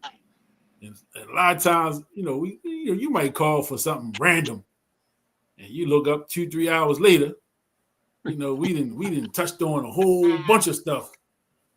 And I know CB, he'd get out the phone, man, he'd be energized, like, yeah, man, boom, boom, boom, boom. And I'm like, yo, just do it. We just gotta do it. The same way Cheese pushed me, I gotta push y'all. You know what I'm saying? Because I know, everybody got things that they want to do. That there's things, and like you say, all of us have different things in different areas that we are strong in. My God, Dean, man, like you say, this brother, one of the most intelligent goddamn people I know. And sometimes, man, we've been talking. we be talking, and Dean hit me with something, and I just get quiet. I'm like, damn. Right. Damn. Now I'm trying to think. I'm thinking it like, damn, that was heavy. Yeah, dude, look at there. Look at there.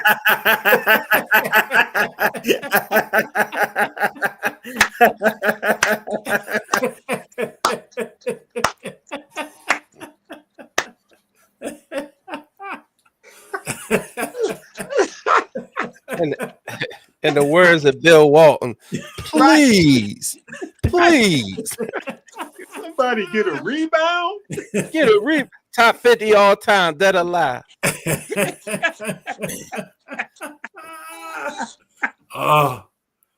Yeah, but like I said, Dean, man, just hit me with some stuff over the years and like had me stuck. And he started talking, and I'm sitting there pondering. I'm like, damn, that was pretty heavy, And like I say, me and Cheese go back to the playground. You know what I'm saying? So we've been doing this back and forth for a long time. We done had a couple of sports shows on the track. We out there walking and take a break, talk, blah, blah, blah. You know what I'm saying? And we out there for a couple of hours just chopping it up. Then forgot about getting these laps in. I tell you what though, man. And Dean made a great point. I tell you, I said it all the time. Between you guys, Kenny, Dean, CB, Neil, Coach C, I'd be hard pressed to come up with a more intelligent group of guys as far as diverse on everything, not just sports. You know, we talk that just to have fun, but I mean, the way you, like Dean mentioned, sometimes when y'all say stuff, I'm like, man, and which is good. You know, we it's easy to get caught up in silly mess on, you know, social media, but when you have some guys that kind of challenge you and take you out of your box and force you to think about stuff, I think, and I've said it a million times, my mother always told me, if you're the smartest person in the room, you're in the wrong room. Yep. Yeah, how about that? And I firmly believe that. So, yeah. Yeah, that's good stuff. Yeah, that's good stuff, man. And I when I think about some of the moments on the show, you know, that kind of just like Kenny mentioned it earlier when we started talking about the Kaepernick show and how the ideas was flowing on that. I remember when we were talking about what's the guy, Jason Whitlock. Yeah. Man, I mean Brooks dropped some stuff on that conversation that just blew my mind. I was like, whoa, what? And I remember talking about the bubble and playing in the bubble, and Neil went in on that. He went in on that, and Obama stepping in and all this stuff. Oh, I'm sorry, I wasn't supposed to say that. My bad. I mean, but Neil went in on it, man. And I mean, I even recall, you know, like, I mean, even just asking Cheese tonight, Cheese, what's up? How you feel about the baseball? And you hear him dropping some serious gems about the baseball. It's just like it just dropping out his mouth. It's all over the place. And even with the Orioles, when he started talking about the manager need to go and what the GM was doing. I mean, these things just dropping like, I don't know, man. It's just like some of that stuff, man, is mind-boggling when you see somebody get into that groove on some stuff that they really intimate with that stuff, man. That's the thing I really appreciate about this sports mix. I agree, man. Well said. And we can talk about, like I say, the mix is a prevalent part, you know, because all I got to say, all anybody got to do, and somebody just did it. When CB on here mentioned Barack Obama, and you gonna get some fireworks. You gonna get some fireworks up out of that. You are gonna get some fireworks, and it's gonna take a turn. And if you got a good camera and you can see the brother right over his right shoulder there, that's brother Malcolm. That's right. Yes, sir. You know, and that might have been one of the most classic moments ever. When CB turned around and was talking to Malcolm.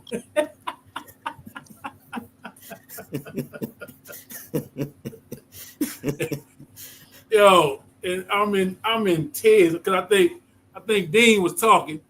Dean or Chief, one of y'all was talking. It was Dean. I'm over It here. was Dean. He was giving love to Obama. I needed smelling salts, man. I was like, man, what? You wouldn't let me finish, man. You wouldn't let me finish. Man, it was too much, man. I was just like, no, man. And he turned around and Cheese was egging me on. Cheese was egging me on. What? That's right, Dean. Oh, Dean, go ahead. Keep talking, man. Go ahead. Well, how I catch it straight? I didn't say nothing. Not yet, anyway. But yo, that right there, that was one of the most classic because it was so spontaneous. It wasn't rehearsed. And that I'm was my sitting there- introduction. That I'm was sitting my there, yeah. introduction. You didn't know. I didn't know. You didn't I know. didn't know. Respectfully, I had you no didn't know. hands up about that. Yeah, you didn't know. You didn't know what you walked into. You know, I knew. I knew. And that- I knew and way that- before we had a sports mix. And that damn cheese, man, cheese funny as hell, man. That dude, man, some of his interests onto the show.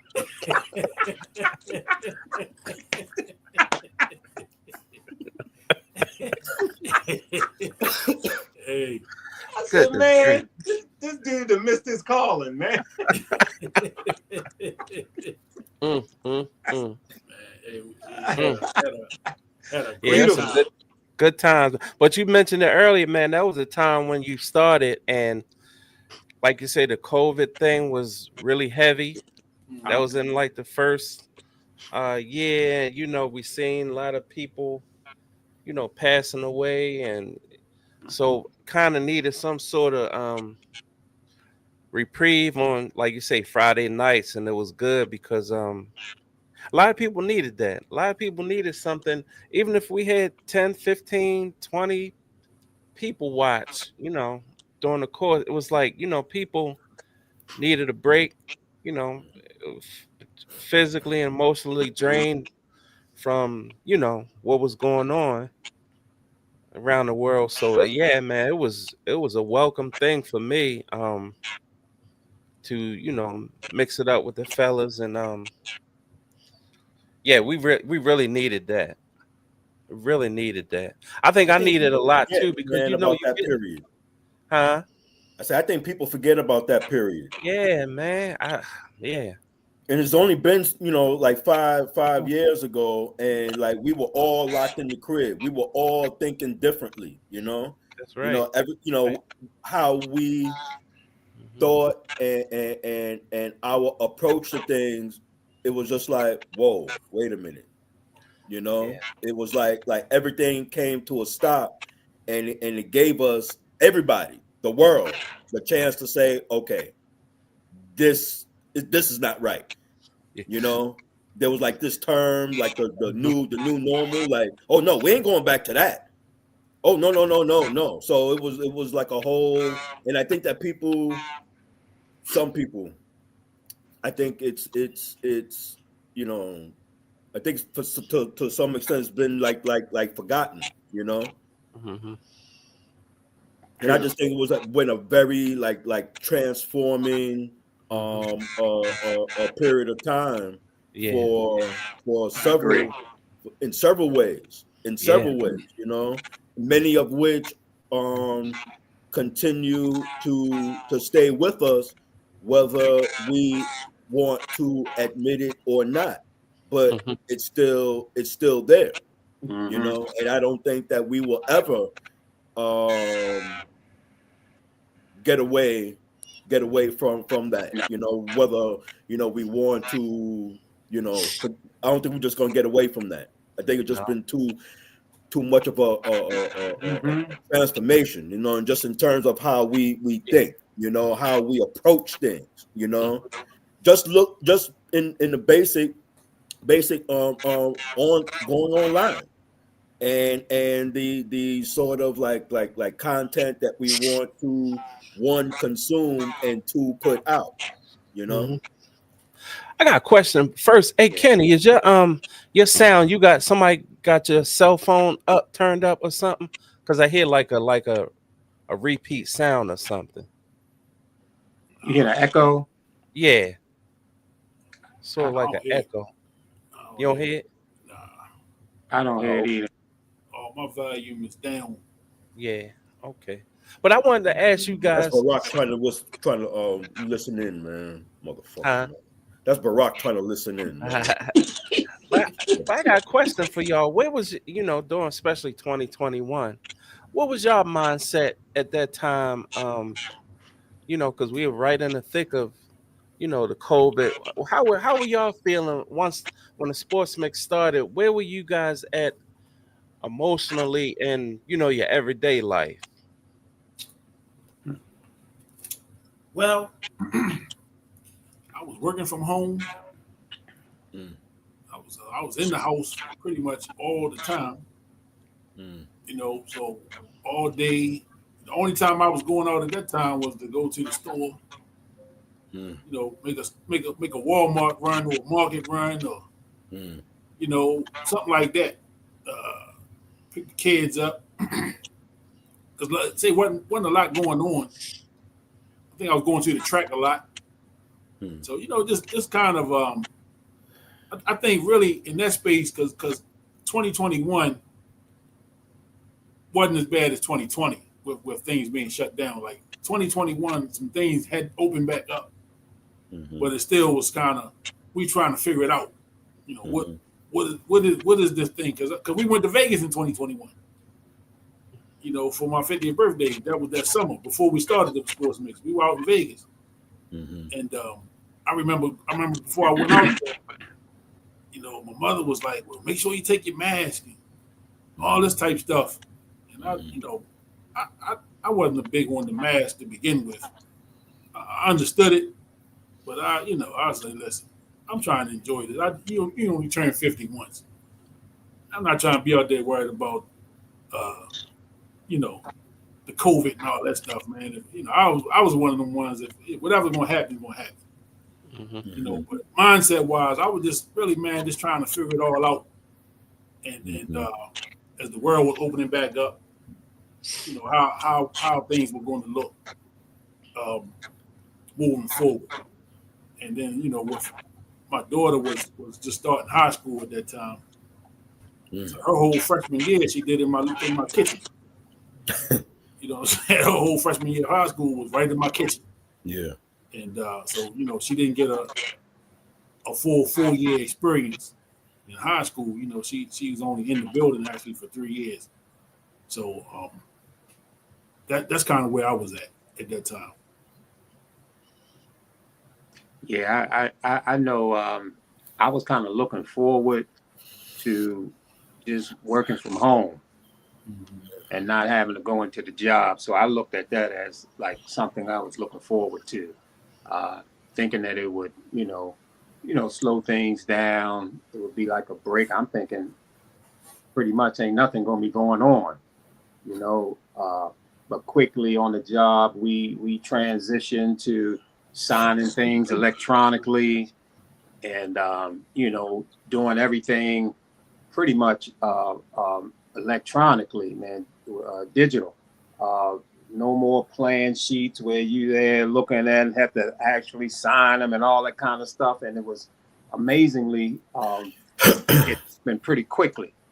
And so that thing of working from home, thinking it would be a break, never really turned out to be a break. I was still working pretty much as feverishly as I was when I was in the building. So that didn't work out for me. But I also know that, I used to notice back when we used to have the big snowstorms and it would shut things down for 2 or 3 days, I would notice how people would really be losing it. You know, they in the house, stuck, everything shut down, and people would really lose it. So if you can imagine the COVID, if people was having trouble with 3 days of a snowstorm, you can imagine what was going on with this COVID thing, and people were shut down and in the house. So the thing that Brooks touched on is very true, man, is that people were messed up, and that thing has really, it has sparked, at that time, it clearly sparked a big rush. Everybody was in a hurry after this thing, man. People driving like crazy, speeding, and people wanting to make up for lost time.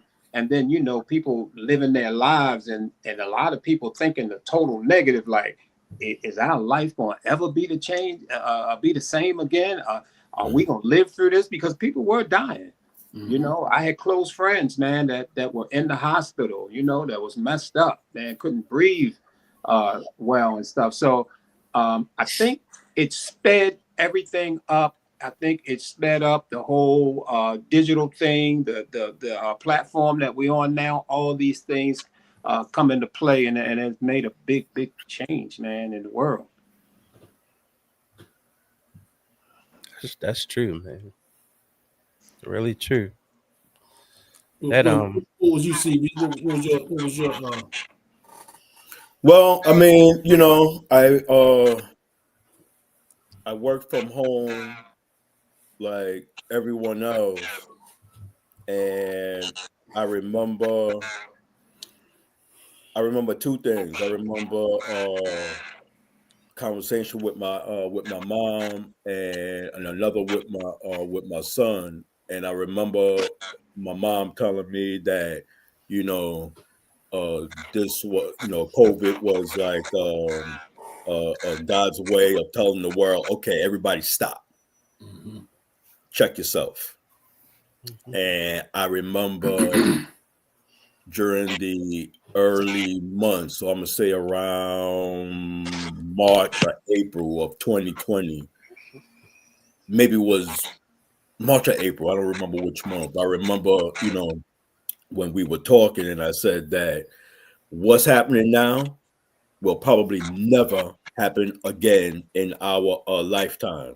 And so, you know, this is the one chance, the one opportunity to, like, whatever it is that you want to do, this is the time to do it, like right now, because this may not come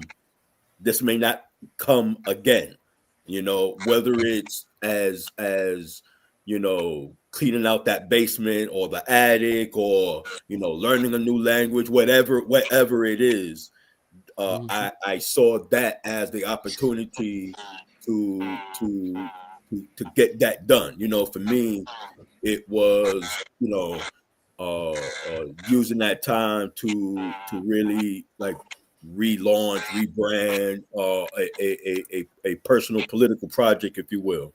And it just gave me the opportunity to, like, okay, those books that I want to read, oh, we're gonna get it read now.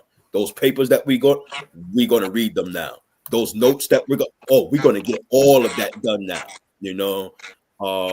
And then, you know, because of what was happening in the world, in addition to that, to help me understand how the world, Baltimore, Maryland, the world was transforming, and why, you know.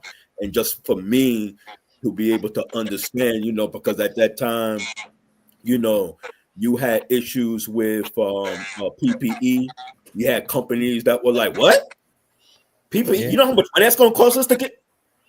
So that was a struggle that some people had to engage in their workplace, where, you know, if, you know, all of a sudden now, you know, you have folk that were classified as essential worker, so they had to be out there, you know, driving the bus, doing the train, operating the store, you know, and those were the ones that were most vulnerable, and in most cases they looked like every one of us, you know. And so there were, you know, social and political implications of all of that, you know. So for me, it was, you know, it was a once in a lifetime, you know, opportunity to really, like, you know, to lock in and try to understand what was happening in the world around me. Mm-hmm. Yeah. Feel you on that. Yeah, man. So, you know, we've come a long way. Mm-hmm. You know, and you know, we figured finding the new normal and things. You know, we're, like you say, that time was a unique time in history. You know, we'll never see that again. You know, we'll never see where the world has stopped, basically. Mm-hmm. You know what I'm saying? The world will stop. And, you know, think about it, man. You had the online parties, man, with, you know, what's his name? Right. DJ that blew up at that time from Boogie Down Productions. Mm-hmm. Damn, what is his name? TI-808. DJ D-Nice. D-Nice. D-Nice. Damn. They used to call him TI-808. Yeah. D Nice's career went from here to he went in orbit doing because he did the marathon parties, and he was doing the marathons. He was streaming from this time to this. I mean, wee hours of the morning. You had versus battles. Then the verses came about. Yeah. You know what I'm saying? And so you had that going on. The Last Dance. The Last Dance was during COVID. You know, and really, that was the actual start of the Sports Mix, because I was doing the videos after every episode. I would do like, so you know, they was showing 2 episodes a night, Right. and I would do the little videos recapping what was going on that night, and I did that as a it was almost a dare to you know I was speaking with a therapist at that time, and I told her, you know, that, you know, I had this thing about sharing opinions, but I said I held back a lot because I was overthinking it. You know, I'm thinking ain't nobody paying attention to what I gotta say, and she just challenged me to just do it anyway. Do it anyway. Who cares if anybody like it or look at it? What you do it for yourself. And I did it. I started recording. You know, I would make videos after every recording. I would post them, and I got some banter back and forth. You know, I got some, you know what I'm saying. But that was the start of it for me. That was the start of me saying, all right, you can do this. You know what I'm saying? You can do this. You can go ahead and share your opinions, and you know what? They are yours. And if don't nobody like them, yeah, the hell will. And you know, it's interesting that you're saying that right on the heels of Brooks talking about the COVID hitting and how much it has impacted us, and people forgetting, or they're trying to forget. Mm-hmm. You know, when you look at things that happened during the COVID, like The Last Dance, for instance, and how them guys haven't been able to let that go. I mean, Isaiah and Scotty and all this stuff, man, about The Last Dance, they haven't been able to let it go. You know, they keep talking about beefing. I saw Dwayne Wade saying, man, when Michael Jordan walked into the top 75 players, you know, Isaiah started frowning and all this stuff. He's like, man, these guys still beefing. He said, our generation, we dapping each other up. They still beefing. I said, man, the only person beefing is Isaiah. Yeah. That's serious business. Jordan ain't said nothing since 2019 on The Last Dance. And it's so crazy, man, is that how your mind is. Now what he call Isaiah, asshole or something, right? Something like that, yeah. Something like that, right? But he said it in combination with saying that Isaiah was the second greatest point guard of all time, next to Magic Johnson, you know, but he an asshole. I heard the part of the thing that hit me was when he said he was the second greatest of all time. Yeah. I think that was one of the more spirited Sports Mix episodes when we talked about that. Yeah, because I was, as much as I love Jordan, I was pro Z. Yeah. Pro Z. Yeah. And I think I had like 50 bullet points on why. I had a whole PowerPoint presentation on why I felt Isaiah had a right to feel his way. I could be wrong, but yeah, I think I remember that Sports Mix episode. We had that was good stuff. Spirited debate about that. Yeah. But I'm gonna tell you this, you know what else about COVID and during that time? COVID also allowed people to reveal themselves and their character. Mm-hmm. You saw the true character or lack thereof of a lot of people. Agreed. A lot of people. And I was shocked by a lot of it. By a lot of people who the amount of negativity, you know. See, here's the thing. Here's the thing about Neil Sherd. See, this is what I'm talking about. See, all his comments really don't. What you need, all these comments need to be redacted. I'm telling you. You need to draw a black line through them because he's not on the show, so this shit should not count. No, damn. None of it. See, Yeah. Kenny got a lot of shit from him, He's man. like there's a Bruder film. It's never a clear focus to any of it when he's not on the show. So I'm not going.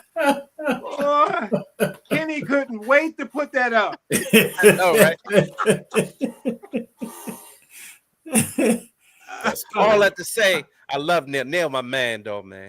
Neil is he's not a good. Neil is not a good dude. Neil is a great dude. He is a great dude. He really is, man. That's all my man. What's up, those, man? Wood T. Shout Wood out T. to God. my man. Ah, Long my time God. no see. my man. What's up, man? Yes, sir. I'm gonna say this. With all that being said, Isaiah Thomas is tripping. He is, man. We can't go tripping, back. man. Hey, now we Minnie Riperton. We going down memory lane. I Yeah, can't yeah. do this tonight with this. Hey, he tripping, man. Damn, man. And listen, I know nowadays some of the stuff that they putting out there, he probably never even said it. Because you know now they be just making up quotes Yeah, and saying Isaiah said it. But Isaiah tripping. he is, man. And I'm opening up the doors. I'm opening up the doors to the sports mix to have Isaiah Thomas and Michael Jordan sit down and hash this thing out. And I'm gonna have Magic Johnson be the co-host. You know what I'm saying? I'm gonna have Magic Johnson. Matter of fact, I'm gonna just be in the background. I'm gonna let Magic, goddamn, do what he do. He gonna make it happen. Magic got to make this happen. We can't have these guys fighting at the old folks' home. We can't have them in wheelchairs and walkers, still beefing about the 92 Dream Team and how Isaiah should have been on there. Right. Which he should have. And he should have been. He He should have been. Absolutely. And Don't forget Scotty. Scotty got beef too. Yeah, Scotty got beef. Scotty got beef with, and that was another one where I had Scotty's side when he had that book. Yeah. Right.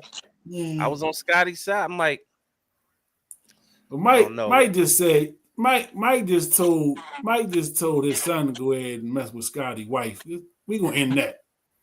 Go ahead, take care of her son. Shut that man up. damn, that's a low blow, Kenny. God, Damn, man. That was Yeah, a nut please. punch, man. that's My a bad, low my blow, bad, man. fellas. It's late. You know what I mean? That's a low blow. It's late. It's past my bedtime. Yeah, Woody said Claude and Ray. they gonna be like Claude and Ray from Life. Yeah. You gonna eat your cornbread? Yeah. Oh, By the way, you know what? That's a movie that I only watched one time. I think I'm the only guy who think that was a sad movie. Life. Yeah, it was a really sad movie. Oh, I loved it. I can only watch it one time, man. That was enough. Oh, okay. I'm gonna have to watch that again. Yeah. Yeah. That's one. Yeah, Think that's about it. classic. They spent all their life in jail. Yeah. Wrongfully. Yeah. Which That's let's keep it real. It probably happened a whole lot back then. Let's be honest. oh for sure. That's something we're gonna cover on the blackboard, the Brooks blackboard. Yeah. Yeah. So Yeah. so wait a minute. Yeah, that's another thing. CB. I told CB we're gonna do a live on TikTok. yeah. You know what I mean? We just gonna go live on TikTok and just be chopping it up. So you know what's gonna happen. He gonna be inviting all these women's gonna have bonnets on at 1:00 in the morning, watching the blackboard, Brooks blackboard, cooking fried chicken. America's best. But keep it real. Don't y'all notice that I'm not the only one that goes on TikTok and they be in the kitchen frying chicken 3:00 in the morning with nightgowns on. It's a true story. I'm not making this up. Yeah. Wow. I'm gonna tell you, man, that TikTok is a whole different world, man. I started going I down like it there, over there. man, and I'm like, what? Yeah. Like there's some like I don't know. People reveal like a personal side to themselves, man. I'm like, baby, we don't really need to know that. No. And the question I thought, don't ask me why I'm up 3 o'clock in the morning. Yeah. Sorry. I mean, Watching somebody fry some chicken in a nightgown. yeah. So I can blame it on schoolwork because a lot of times I go to sleep 1 and 2 in the morning. So, but yeah. Yeah, TikTok is very entertaining. How much more you got?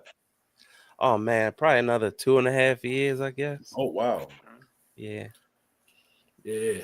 And we're gonna celebrate your graduation. But I'm right going here. full time though, so I'm trying to. You going full time? Wow. Yeah, full time and after work. So wow. I have 13 credits this semester. Wow. Yeah. That's energy, man. That's a lot of energy, man. That's a hell of a grind. A lot of energy. I remember doing that, man. That is tough.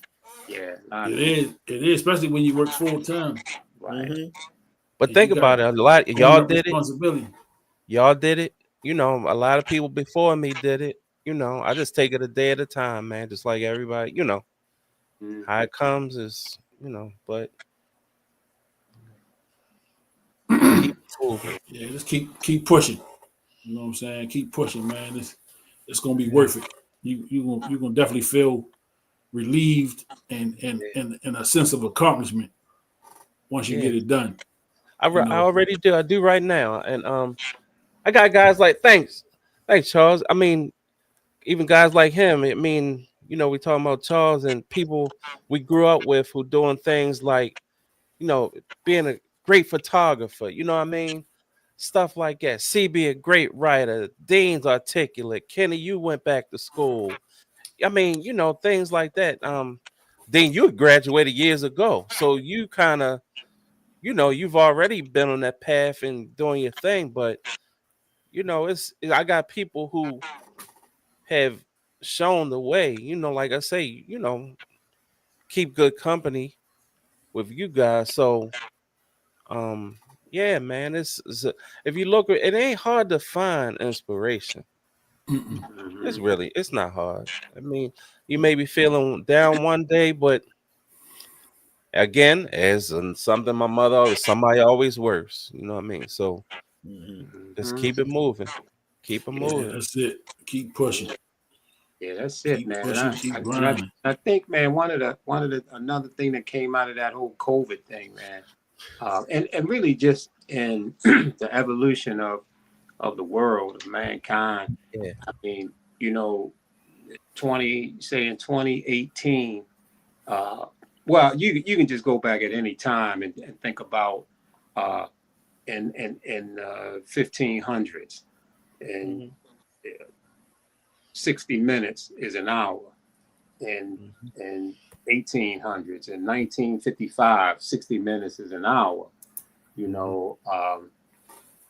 but once you got to that COVID, man, I'm saying that those 60 minutes is still an hour, but it was like the expectation of the people was to try to cram as much into those 60 minutes as they possibly could. So it just seemed like the world just sped up.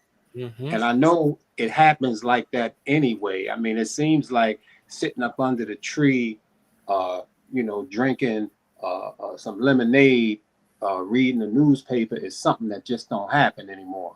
Not in this world. Everything is sped up, and you think about it, technology has a lot to do with it. I mean, even if you just consider something like Word software as opposed to the typewriter. We had to actually type these letters out and use whiteout and all that kind of stuff to and then you have to run copies of the documents and everything and all that. And here on Word, man, you got templates and typing those things, and you can imagine the difference in time as far as doing those letters with a typewriter versus Word. And the biggest thing is the expectation. So the expectation now with 60 minutes is a whole hell of a lot different than what 60 minutes was before COVID it just seemed like there was a trajectory that was speeding up, but when it got Dean did it again, man. With Really this deep speed it shit, man. He doing it again, man. what Now we happened? gotta think about the evolution of the 60 minutes over time, man. And damn it, man. Hey, Shit, not even when I even see the show 60 minutes, I gotta think about it differently. Like, damn, all right. 60 minutes, but is it really 60 minutes? I just want to give him a shout out for even bringing up the typewriter. That's a good point, though, man. When is the last time you even heard a typewriter? Typewriter. We have came a long way. Come a long way, man. I remember I had mine, man. Yeah. Right. And I'm gonna tell you, people had to make business decisions. They had to make a business decision. They did, man. It was the Smith Corona that was on the way out, and then you had the PC, and it was just like, do I really want to do that? Yeah. Do I really want to learn this box thing, this thing? But and the thing is that what I'm saying to us, what I'm trying to say to us and to everybody that's listening, is that, man, we can do a hell of a lot in 60 minutes today. Yes, sir. I mean, we can get it done. Damn right. We can get it done, man. So ain't no holding back, man. Ain't no holding back. He just now, brought it full circle, man. 60. Hey, man, that same mindset that she's saying, look, y'all, come on, let's go live right now. Right now. That's the mindset that we got to have. And I'm just telling you, 60 minutes, man, we can do so much within 60 minutes, man. Make that shit happen. Yeah. You know what, man? I was talking to a coworker, and we were talking about, because we're in our 50s now, and I said, at this time we always live in seasons, of our life, and I said, as we get older, the seasons seem to go faster. That's why you kind of hold on to certain people and different times, different seasons in your life. You could have had a season in your 20s where you met somebody and you became lifelong friends. You can meet somebody in your 50s, in a particular season.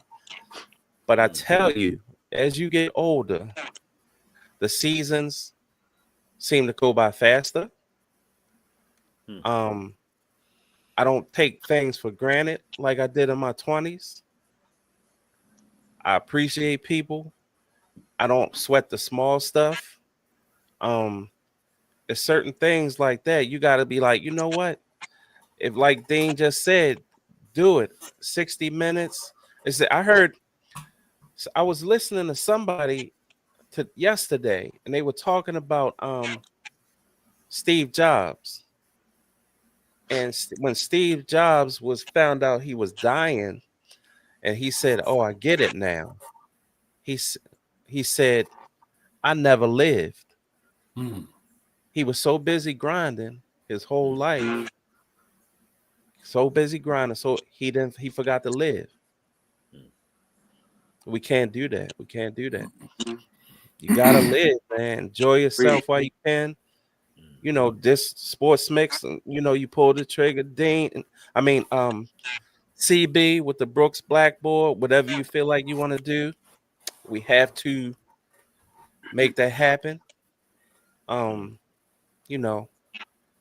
there's too much talent that you have that, a lot of people, I think the world is missing out what you had to offer. So you had to make that happen. So that's my spiel. My words, not BO's words, but so, yeah, I figured. Yeah. But, you RICB? Fucking profound, man. but I'm serious though. Am I right though, CB? Serious, right? Yeah, for real, man. Yeah, I'm right. You're right. Because people deserve, here's the thing though, and I don't want to be too long with, because I can get on my soapbox on a lot of stuff. That's okay. So, but certain people need People don't realize they're calling until it's being put in front of them. Yeah. But the thing is, somebody got to put it in front of them sometimes to realize this is your calling. This is what you are great at. And then a lot of people who are great don't know they're great. Yeah. Exactly. Because it's so natural to them. Yep. CB is one of them. He is so naturally gifted in writing that he does main. And I know you, CB, you've done it a long time, so I know you're good. But to what degree that I've read, I don't know. I don't know if you know that how great you are. So that's my words for the night. You know. See, it was CB. See, I ain't been around CB like in his presence, but maybe one time. Mm-hmm. And but the thing that jumps out to me about Brooks, the thing that comes to my mind is fire. Fire. And I agree. And fire, I think we talked about this before. Fire needs air to survive, man. It needs that breeze blowing. When that breeze is blowing, man, that fire can just turn into an inferno. It can burn down California, man, just with a little bit of breeze. And to me, that's what fire is your thing, Brooks. Fire. That's it. That's your thing, man. And anytime you feeling okay, not motivated or whatever, man, just light a goddamn candle and just look at that flame. Yeah, okay. Or watch this video. Or watch this video. Yeah. Because this ain't even a paid promotion. This shit free. Right. Fire, man. Fire. Or you can go to YouTube and find a Barack Obama speech. I know that'll get you going. You know what? I know that'll get your flame going. See, this mother. What it is, I got to the fork in the road with that comment. I picked the fork up. I'm not going any further. I'm not going to say Bink, what's up, Bink? He said Herman he saw Bill you at the Wegmans. Hey, what's up, Wegmans? You saw Herman Wegmans, Bill. Brooke? Probably. I go to Wegmans. He probably saw me. Yeah, I know y'all live in the same area. Okay. He probably saw you. So Kenny, you gotta ask Banky. You gotta ask Banky, because I saw him post something the other day, and I don't know if he realized that, but you gotta have him on when his book comes out. I gotta have more anyway. Yeah, you gotta have Banky. I saw that, and I said, man. So when that book comes out, Bank, you gotta let us know, because I want to buy the hard copy. Talk about the book a little bit. What is up with it? What is it about? I'm gonna buy the hard copy. I think he said he was gonna do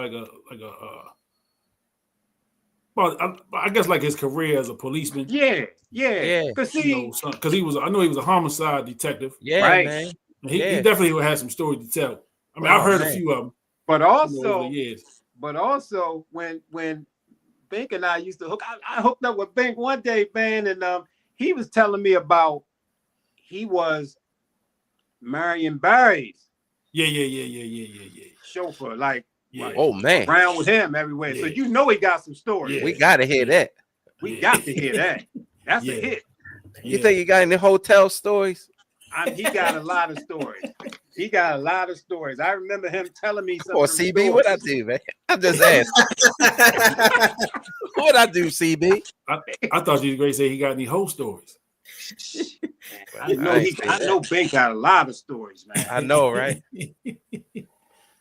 Goddamn Marion Barry. Looking forward to that. Mayor for life. Yeah.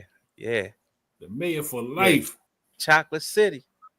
City. EC. You know, do they still call it Chocolate City now? Did Atlanta still? No, it's more gentrified city now. DC, the chocolate, little, you know, that white chocolate. You know what I mean? It's like hazelnut now. It's like s'mores.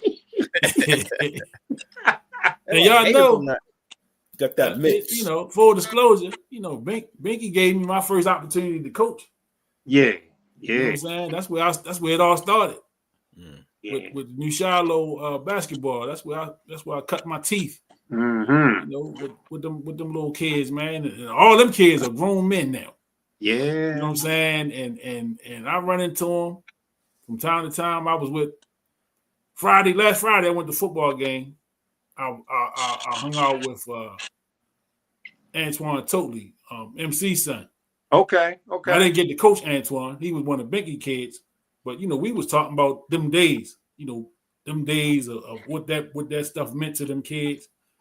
Bink taking them over DC and really investing time and his own personal money into them kids, man. Them kids still talk about that stuff to this day. Antoine 30-something years old, and he got kids of his own now, and he talked about that stuff, man. So it meant a lot, to really pour into them kids. And he gave me the opportunity to to get my coaching career going. You know what I'm saying? So I've always been grateful for that. The experience, man, learning, really how to coach. You know what I'm saying? Really, yeah, for sure. That would be a great thing to do, the New Shiloh cookout. Yeah, man. Bring all them guys back together. Shoot, New Shiloh, East West All Stars, bring them all. Because I wouldn't have had my thing if not for starting with Binky. You know what I'm saying? I wouldn't have had the motivation to push off and do my stuff. That's good, man. Yeah, it's real good, man. And I think this show, man, I think your platform that you have, and really all of y'all platforms, man. I know Cheese say he real super busy, man, but the platform that you got right here, I mean, it's always an opportunity, man, to hand them flowers out to people. Mm-hmm. I mean, we on the show tonight talking about different things, man, Mr. Smitty, Toby, Andrew Washington, and Mr. Turner, and all these folks, man, that helped out with the coaching throughout the years, the softball, all those things that was happening in Turners, man. I mean, we can't let that stuff die. Mm-mm. We can't let it die. And the way it stay alive is for us to bring it up and talk about it and shed light on these folks, man, who meant a lot to our lives. And just shooting that out there about Binky. I didn't even know Binky was the one that kind of got you into coaching. I mean, that's kind of news to me. Yeah. And both of y'all, man, y'all fingerprints is on Rudy. Man, Rudy went to the NBA. Y'all done touched him. So, he was one out. You get him on the show, Kenny? Who, Rudy? The invitation is out there. You know how that go. He told me a while back he would do it. Yeah, you can keep it real. Did he big time you? Nah, I mean, thing about me and Rudy, like he always cordial with me. Oh, okay. Anytime I see him, he always show me love. It's never been like I don't fool with him. It ain't never been nothing like that. When I reached out to him and asked him to come on, it was a couple years ago. Mm-hmm. He said he would do it. I think he was still playing at that time too. Okay. I saw him on Mello's podcast. Yeah, he part of that podcast. He part of that, right? Yeah, he part of that, and then he part of the NBA. One of the NBA shows now too. I don't know if he with the NBA Network or NBC, but one of the the new one of these new NBA platforms. He part of one of those things too. Purposely tried to pose like Malcolm on his picture right there. I didn't notice that. Yeah. Oh, what? What is I just asking. I've been no disrespect. I was just asking. You can tell who people idolize. I say, man, Kenny used to be coaching on that sideline, man. He used to have that little towel over his shoulder. Uh-huh. What cheese said? No, I had to go get the plug, man, because my laptop's about the battery's about to everything all good. I just heard like a little like commentary. What? Cheese said that your picture that popped up when you kind of put us on hold there, you was trying to pose like Malcolm. Nah. I'm just saying. That's what it looked like. You look studious. That's all I'm saying. Yes, you did, boy. Yeah. Nah. That was another spirited day on your show. That picture was actually about 2 or 3 years before I got this picture or painting or whatever. But that was another good spirited observation, show though. when we talked about Malcolm on here. Huh? Yeah, when we talked about Malcolm on here one day. Mm-hmm. Yeah, It's a that good was observation, though, man. I never thought about I did, man. the similarity, I guess. Yeah. Sometimes we don't recognize the influence, man, that our idols have on us. Yeah. Yeah. For sure. I need to read more about him, man. I really would like to. About Malcolm? Yeah, man. Interesting. I would go to his autobiography. I would go to get Peter Goldman's The Life and Death of Malcolm X. I think one of the best in terms of like an international perspective is Ghost in the Blood. I think that's by Jan Carew. And then there's the book on the assassination by a brother right here who wrote it in Baltimore. In fact, he's a professor, I believe, at the University of Baltimore. Brother Zach Condor, I believe his name is. So yeah, there's a good like selection of like core books, and then you have those who have an accurate analysis of his politics. And I think, me personally, I think that's what often gets lost. His politics.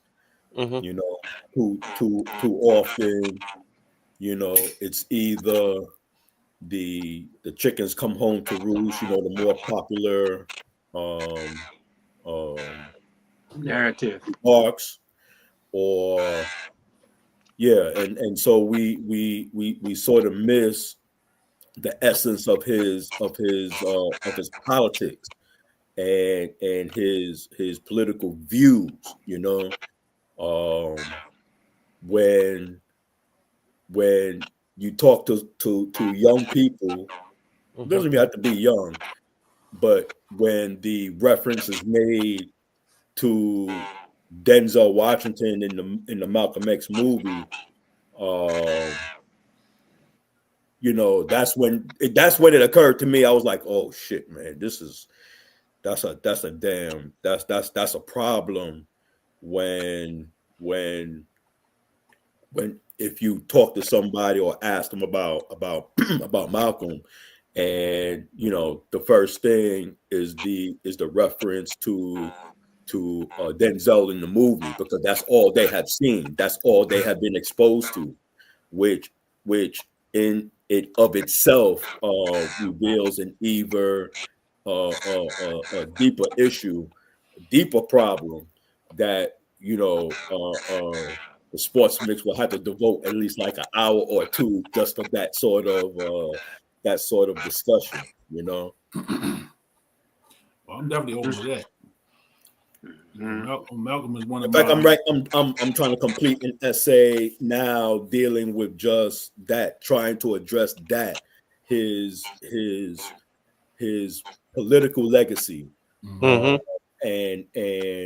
what he meant to Black folk in a political sense.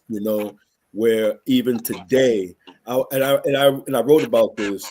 I went to an event in February. I think it was the anniversary of his assassination, and there was a movie that was shown that was a collection of his speeches, and the movie was shown at the Harlem State Office Building in New York, and so you know, I got my pad, you know, and I'm taking notes, and I noticed the people who are watching, they're nodding their head. Mm-hmm. Mm-hmm. And Malcolm, and what that said to me was the issues that Malcolm was talking about in 1965 is still relevant today in 2025, because Mhm. these people who are nodding, these people who are making that acknowledgement, that recognition, they're Mhm. seeing, they understand the connection between what Malcolm was saying then and how it relates to their life today, how it related to their life back then, and why his message was able to resonate, because they saw what he said, and they saw the conditions in which they had to live in. Mhm. And I said, Brother Malcolm is Hey, right. that's 60 years ago, man. Wow. Exactly. 60 years. Exactly. And Yep. so that relevance that is still that still resonates today, that still Mhm. gains traction today, you know, is something that needs to be taken advantage of, you know, and Mhm. more about, particularly today with the chaos that we are dealing with today, you know. That's right. Whereas, you know, when we look at our political life today, you know, I would make the argument that Malcolm is needed more so today to help clarify what is happening today, Yeah. particularly when we understand what he was speaking about then. And again, we can see and say, damn, the Democratic Party, damn. And we can go on and on. Housing, damn. Education, damn. Policing, Mhm. damn. The Yep. Congo, damn. And you know, we've had this conversation. Can you dig it? It's great bit. I'm mixing it up now. I'm mixing it up now. This is the mix. This is the mix. Dig it. You know, Mhm. but my people, Great words. my people. I love y'all, but we don't really understand the political process. You know what I'm saying? And my guy CB got a term, the cheerleaders. You know what I'm saying? And when I hear some of these things and I see some of these things, like you say, with the climate that we in right now, that's all I really see is cheerleaders. You either cheering for this side or you're cheering for that side. And I'm not saying nobody coming to the table with any solutions. I'm not saying anybody coming to the table with anything other than I'm on this team or that team. It's the Ravens against the Steelers. It's the Orioles against the Yankees. You know what I'm saying? The Blue Jays against the Dodgers. That's all it is. Your team versus my team, and I'm just going to jump on whatever team. I'm just jumping teams right now. You know what But I'm dig saying? it. When you have these cheerleaders, when you watch the cheerleaders and they're doing their thing with the with the pom poms and such, you will never see the cheerleaders of a losing team sitting on the sideline with pouting. You're never going to see that. That's not what they're there for. If they are down 76-0, they are going to be out there with the pom-poms doing what they do as if they were winning. Still That is cheering. the whole idea. Yes. Even when you are losing, to make you feel good as if you are winning. Yes. That is the problem today when we talk about the cheerleading journalism.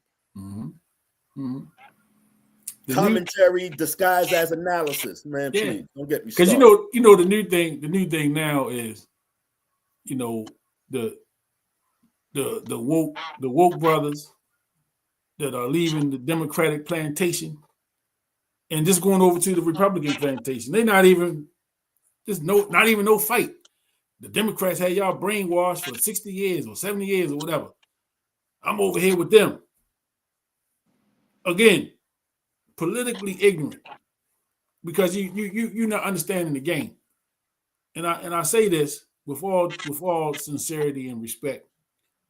You know, we don't know because we break it down by race, we break it down into to religion. We break it down into ethnicity and all these things, right?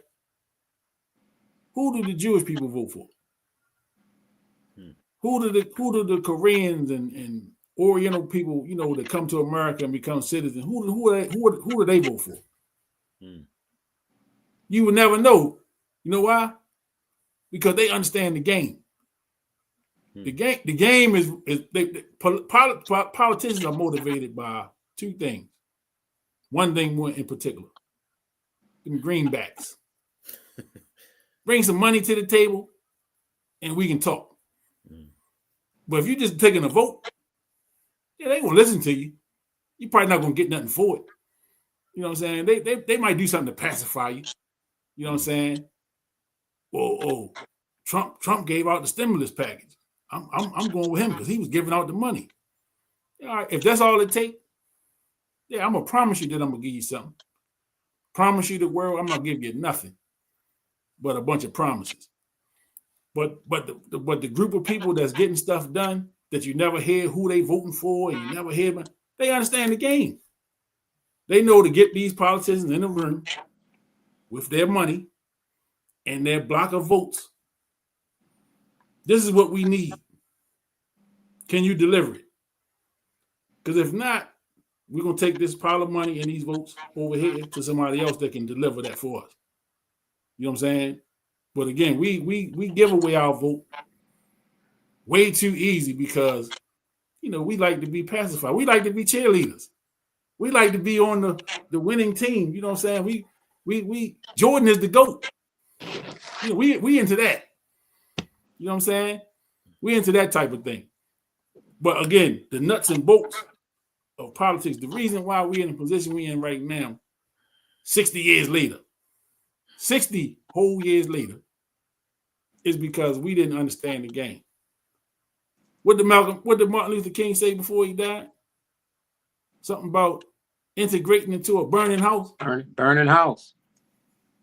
He realized before he got up out of here that we might have made a mistake.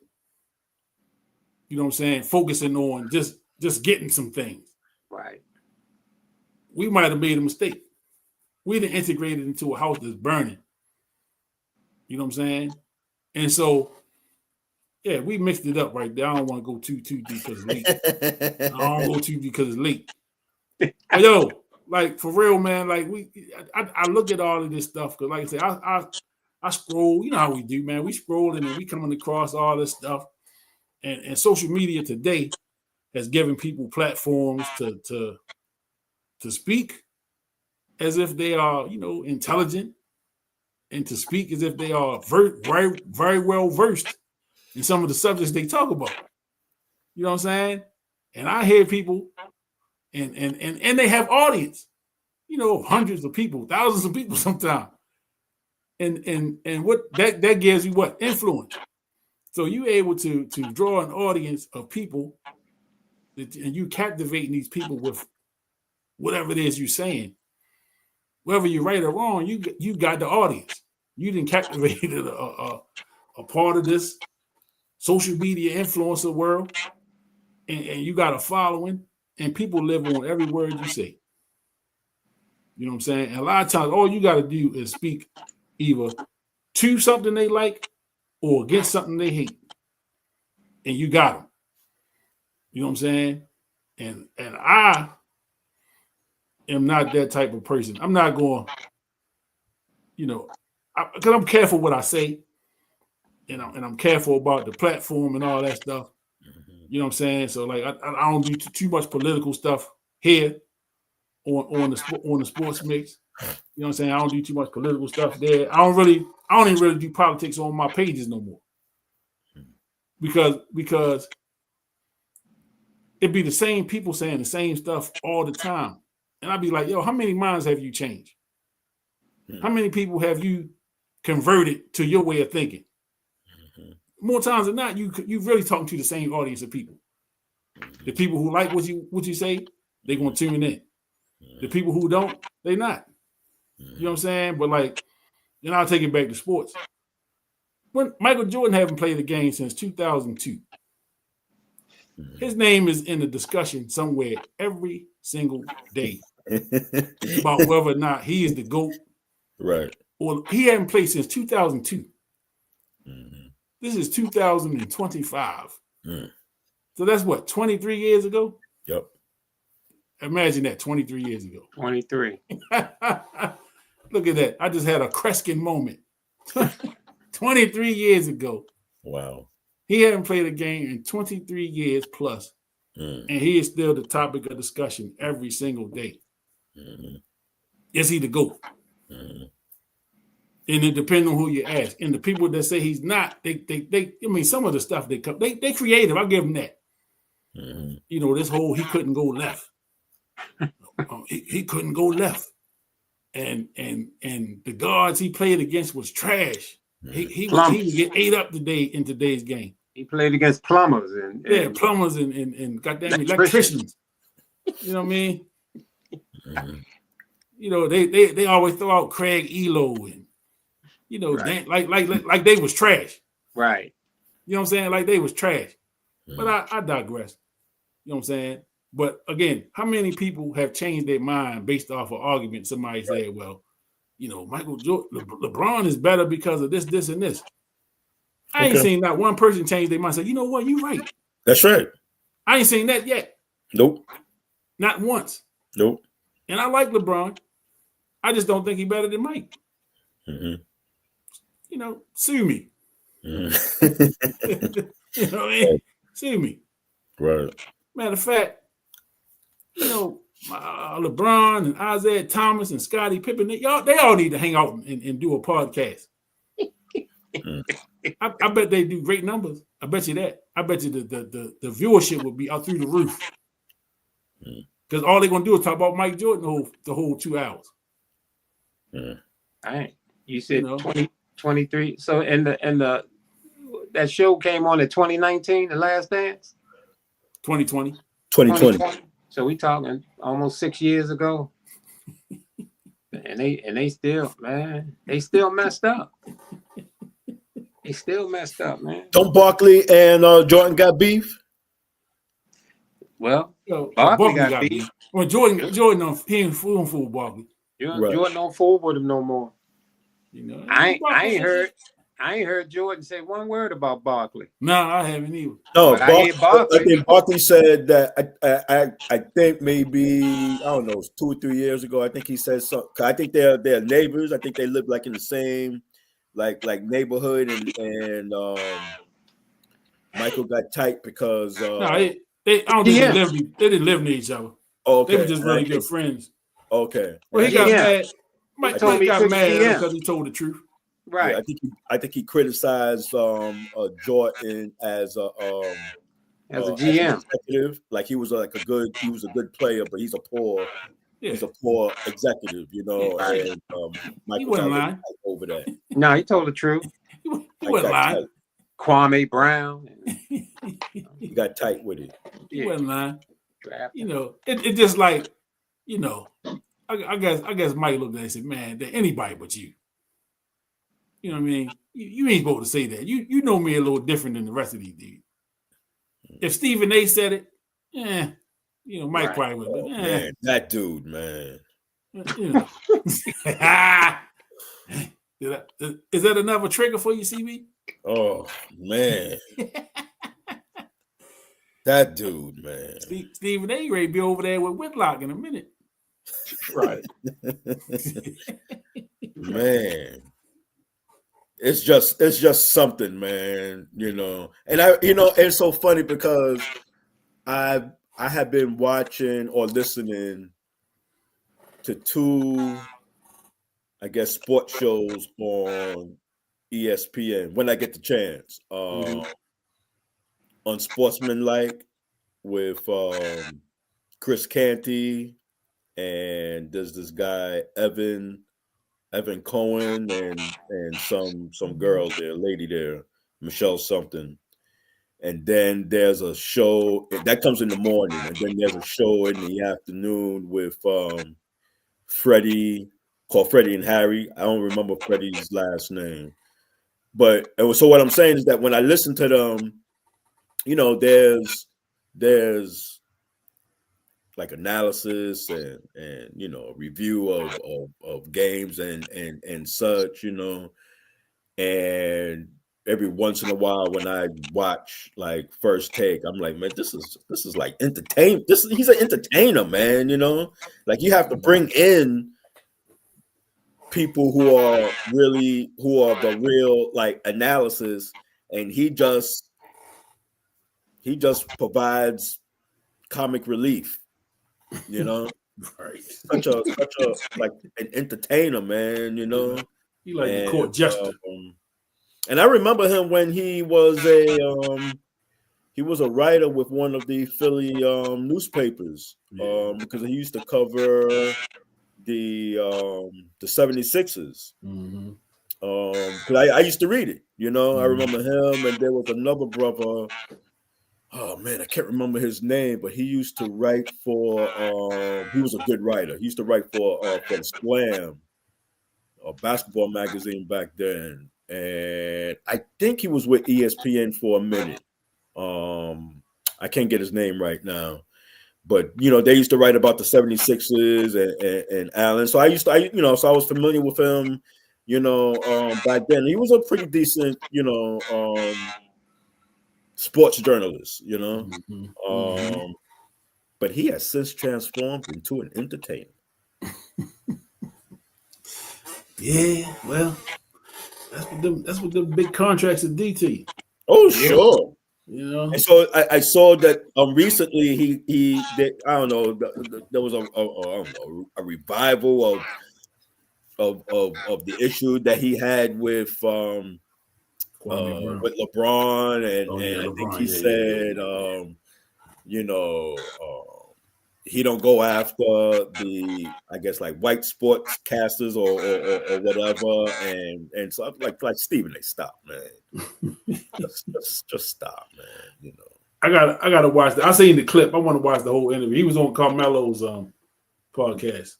He was also on Carmelo's, and I think he was on Ryan Clark's also. Yeah. The Pivot, yeah. I think he was on the Pivot first, and I don't know. I could be wrong. I think he was on the Pivot first, and then I think he's on a new making his making the rounds on the pod show circuit. Yeah. Come on over here to the Sports Mix. I'll make sure CB be on that one. Get ready for some fireworks. There you go. He just what part of New York is he from, CB? Queens, I think. Queens. Okay, Queens. Queens versus the Bronx. I think St. Albans, because I don't think he's from Queensbridge. Okay. I think he's St. Albans, but I could be wrong. But I do remember Queens, but you know. So St. Albans, that's compared to what? If St. Albans, Queens, that would be compared to like an area here. Like what area here? I mean, St. Albans is like a working class area in Queens. I don't remember. I think I've probably been over there, but it's been like it's been years. It's just like, because Queens is a very large borough. I'm more familiar with Queensbridge. They have like the largest project, I believe, in the city. If not number one, I think number two in the city. I'm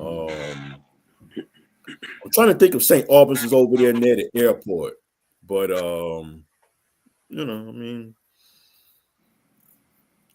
I don't even know if they claim him. I don't know. Yeah, well, we'll find out. Well, go ahead and wrap this one up. You know, 4 years down. Got to chop it up with my guys, man. I appreciate y'all for helping me, you know, reminisce a little bit, talk about the first 4 years. And, you know, we got 360 66 days now until the 5th year. You know, so for the 5th year anniversary, I'm gonna try to do something. You know, do something outside, man. Invite some folks out. Do it up real nice. You know, I ain't gonna make y'all dress up in tuxedos or nothing. You know what I mean? We ain't gonna do it that nice. I just looked it up. He grew up in Hollis, Queens. Okay, Run DMC. Yeah, that's the home of Run DMC. Run DMC. I know that. Right. You know, I do know that. What about Hollis? Then Run DMC got a beef to settle. D's not Hansel. He's not Gretel. J's a winner, not a beginner. Damn. His pockets get fat. Others get thinner. Yeah. Oh shit. Hey, my favorite rap group of all your time. DJ days.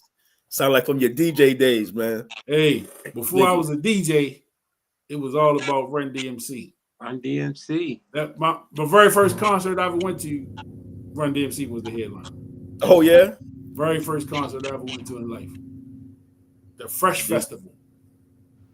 Dig it. 1983, 1984, something like that. Ooh. Down at the Civic Center. You know, of course, the Civic Center that had about 13 name changes since. That's then. Yeah. Right. It's the same building, but you know, it's a different name. But yeah, I seen Run DMC, man. That was it. You know.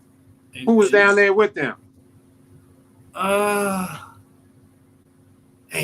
I wanted Now, to talk about that show. I don't remember everybody. Okay. I do remember Terry T and the We Rock crew was on the set. Okay. They represented Baltimore. Mm. And I told Terry T this, not when he was on the show. I might have told him when he was on the show, but like on Facebook. He's the DJ. He used to go live every night DJing. Mm. And I told him, man, I said, bro, you was one of the people that made me want to DJ. Mm. You know what I'm saying? Because he was the first one I seen live, you know, really cutting and scratching and all that.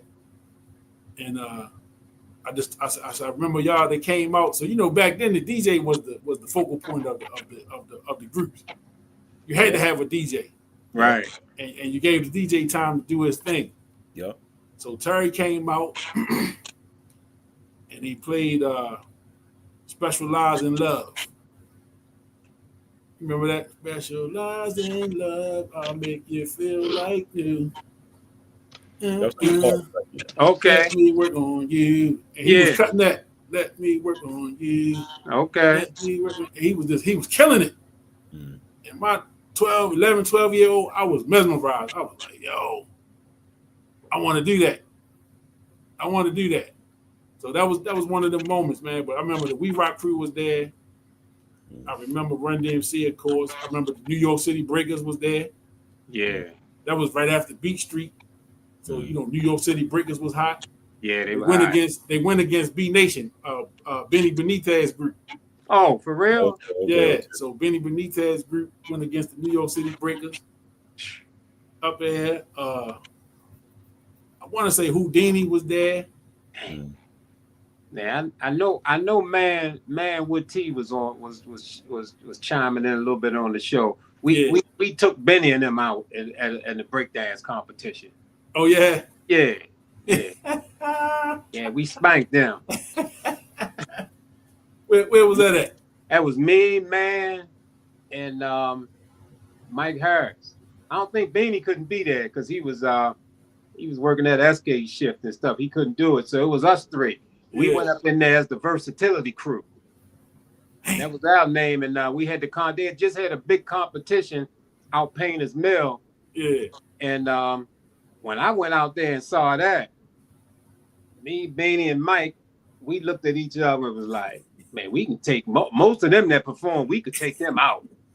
So the next performance was down in Annapolis at Annapolis High School. So we went on down there, me, Man, and Mike Harris, and went head up against the I forgot what they was called, the Baltimore Breakers or something, but it was Benny was on it, was with them. Yeah. Yeah, we smoked them down there. We came away with the gold.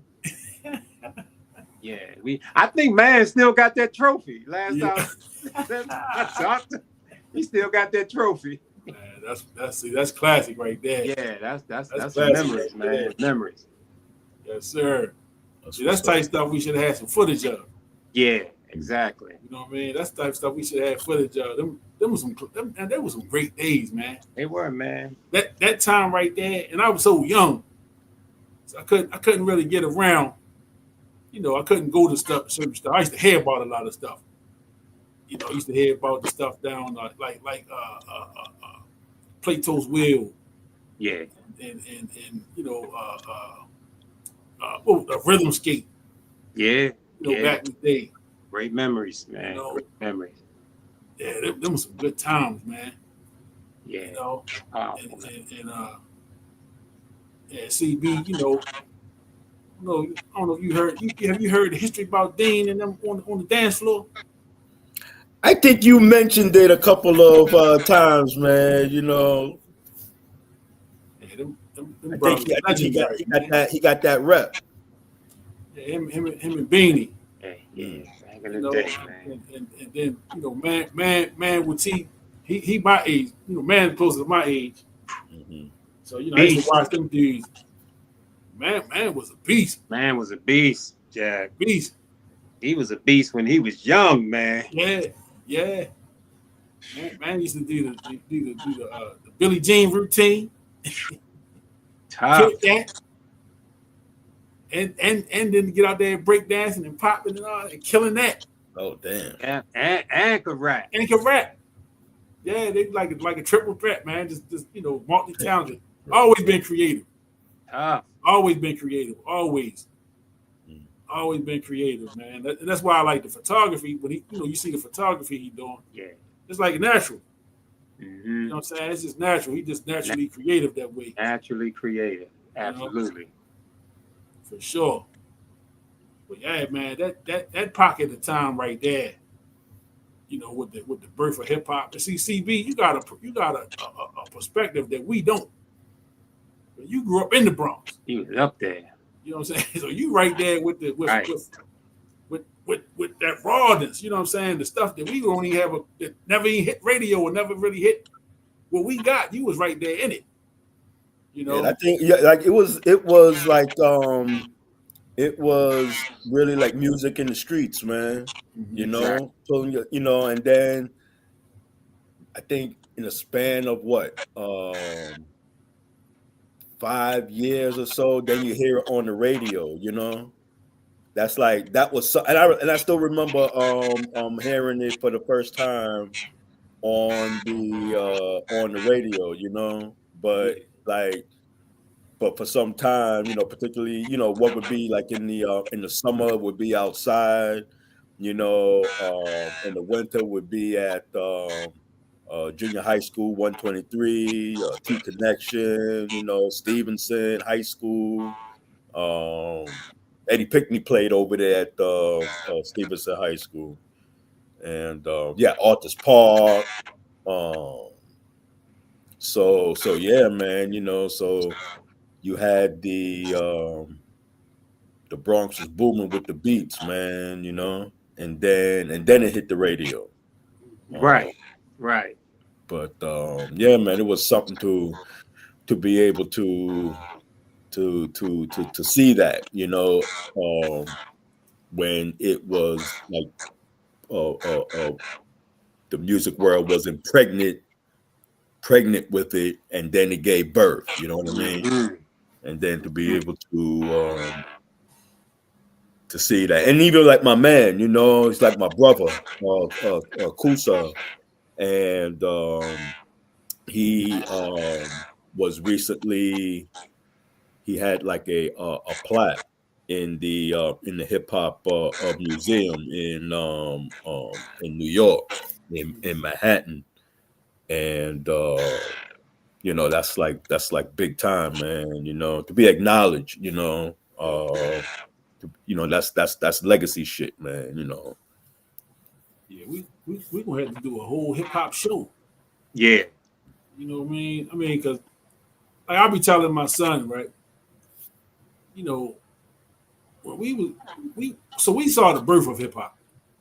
You know what I'm saying? They don't know life without it. You know what I'm saying? They was born into it. We remember the birth.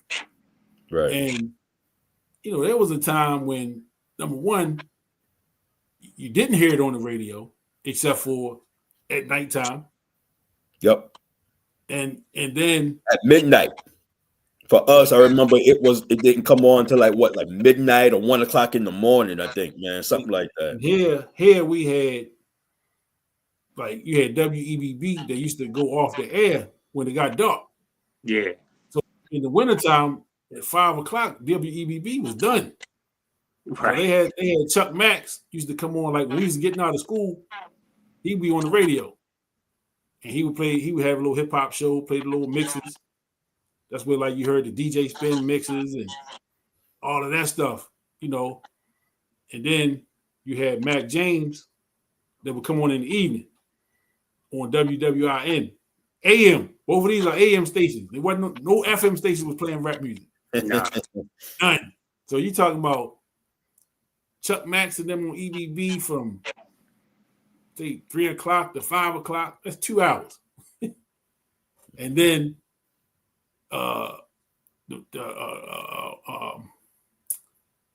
what's his name on WWI, and Mac James, he might be on from like 6 to 10, something like that. But you got it in the window, and then even with the hip hop at 6 to 10, they was mixing it up because you still got the R&B joints, you know, the slow songs and the regular R&B. So it wasn't all hip hop; it was mixed in there. You know what I'm saying? And then you start getting little big shows on the weekend. But it wasn't like it is now. You know, even 95.9 used to, even in their advertisement, they used to say, no rap. Come listen to the greatest, the hottest R&B songs of the 80s and the 70s and the 80s, and no rap. No rap. Damn. Wow. And meant it. They meant that. They meant that. Yeah, and I do remember, man. There was a thing about playing it. Yeah. Yeah. It was, man. Sure. And just think, rap music was supposed to be a fad. Yeah. It wasn't even supposed to last.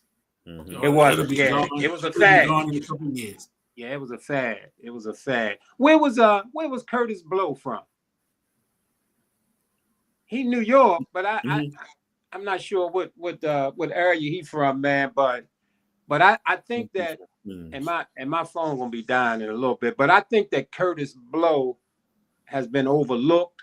Yes. Because when he came out early, he came out with Sugar Hill. You know, like what Brooks was talking about. That was the pregnation and the birth of it. We didn't catch the pregnation of it, but we saw the birth with Sugar Hill and Curtis Blow. And I mean, when Curtis Blow was hitting, man, I heard on the TV the other day, man, I think on Peacock, they advertising basketball. They got his song playing. Yeah. We're playing basketball. Yeah. I mean, Curtis Blow and that song, The Breaks. Yes, sir. Oh, man, come on, man. I mean, I don't, he went Jerry Curl and all that stuff, man, but I'm just saying, Curtis Blow, man, had an impact that I think that people are really overlooking, man. Yeah. And, but rap, man, yeah, I think you're right, man. I think that's a 2-3 hour conversation, man. And we're gonna have to do that one on the weekend. Yeah. We definitely gonna have to do that one. Yeah, you might have to break the turntables up for them, Kenny. You might have to break the turntables up for them, man. Play a little music live, bringing some of the hip hop back. Oh man, see them ideas floating, man. Yeah, you got them juices going now. Absolutely. Yeah, but that right there, yeah, we gonna have to do that. Yeah, we gotta make that happen. Because it's so much. I mean, we just talk about the 80s. And I'm just saying, yeah, exactly. And I'm just saying, like, even for Brooks on his platform, I mean, it works on his platform. Thanks. Because the political aspect of the hip hop coming in was significant. Yes.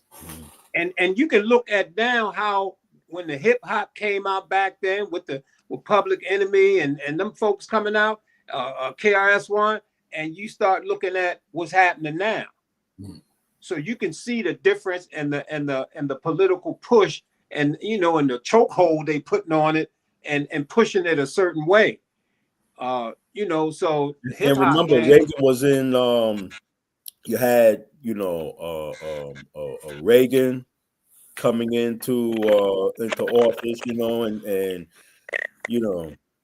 yeah. So it was a time, that in terms of the political context that you're speaking of, Dean. That's a good point. Yeah. Right. Absolutely. I ain't gonna hold y'all up.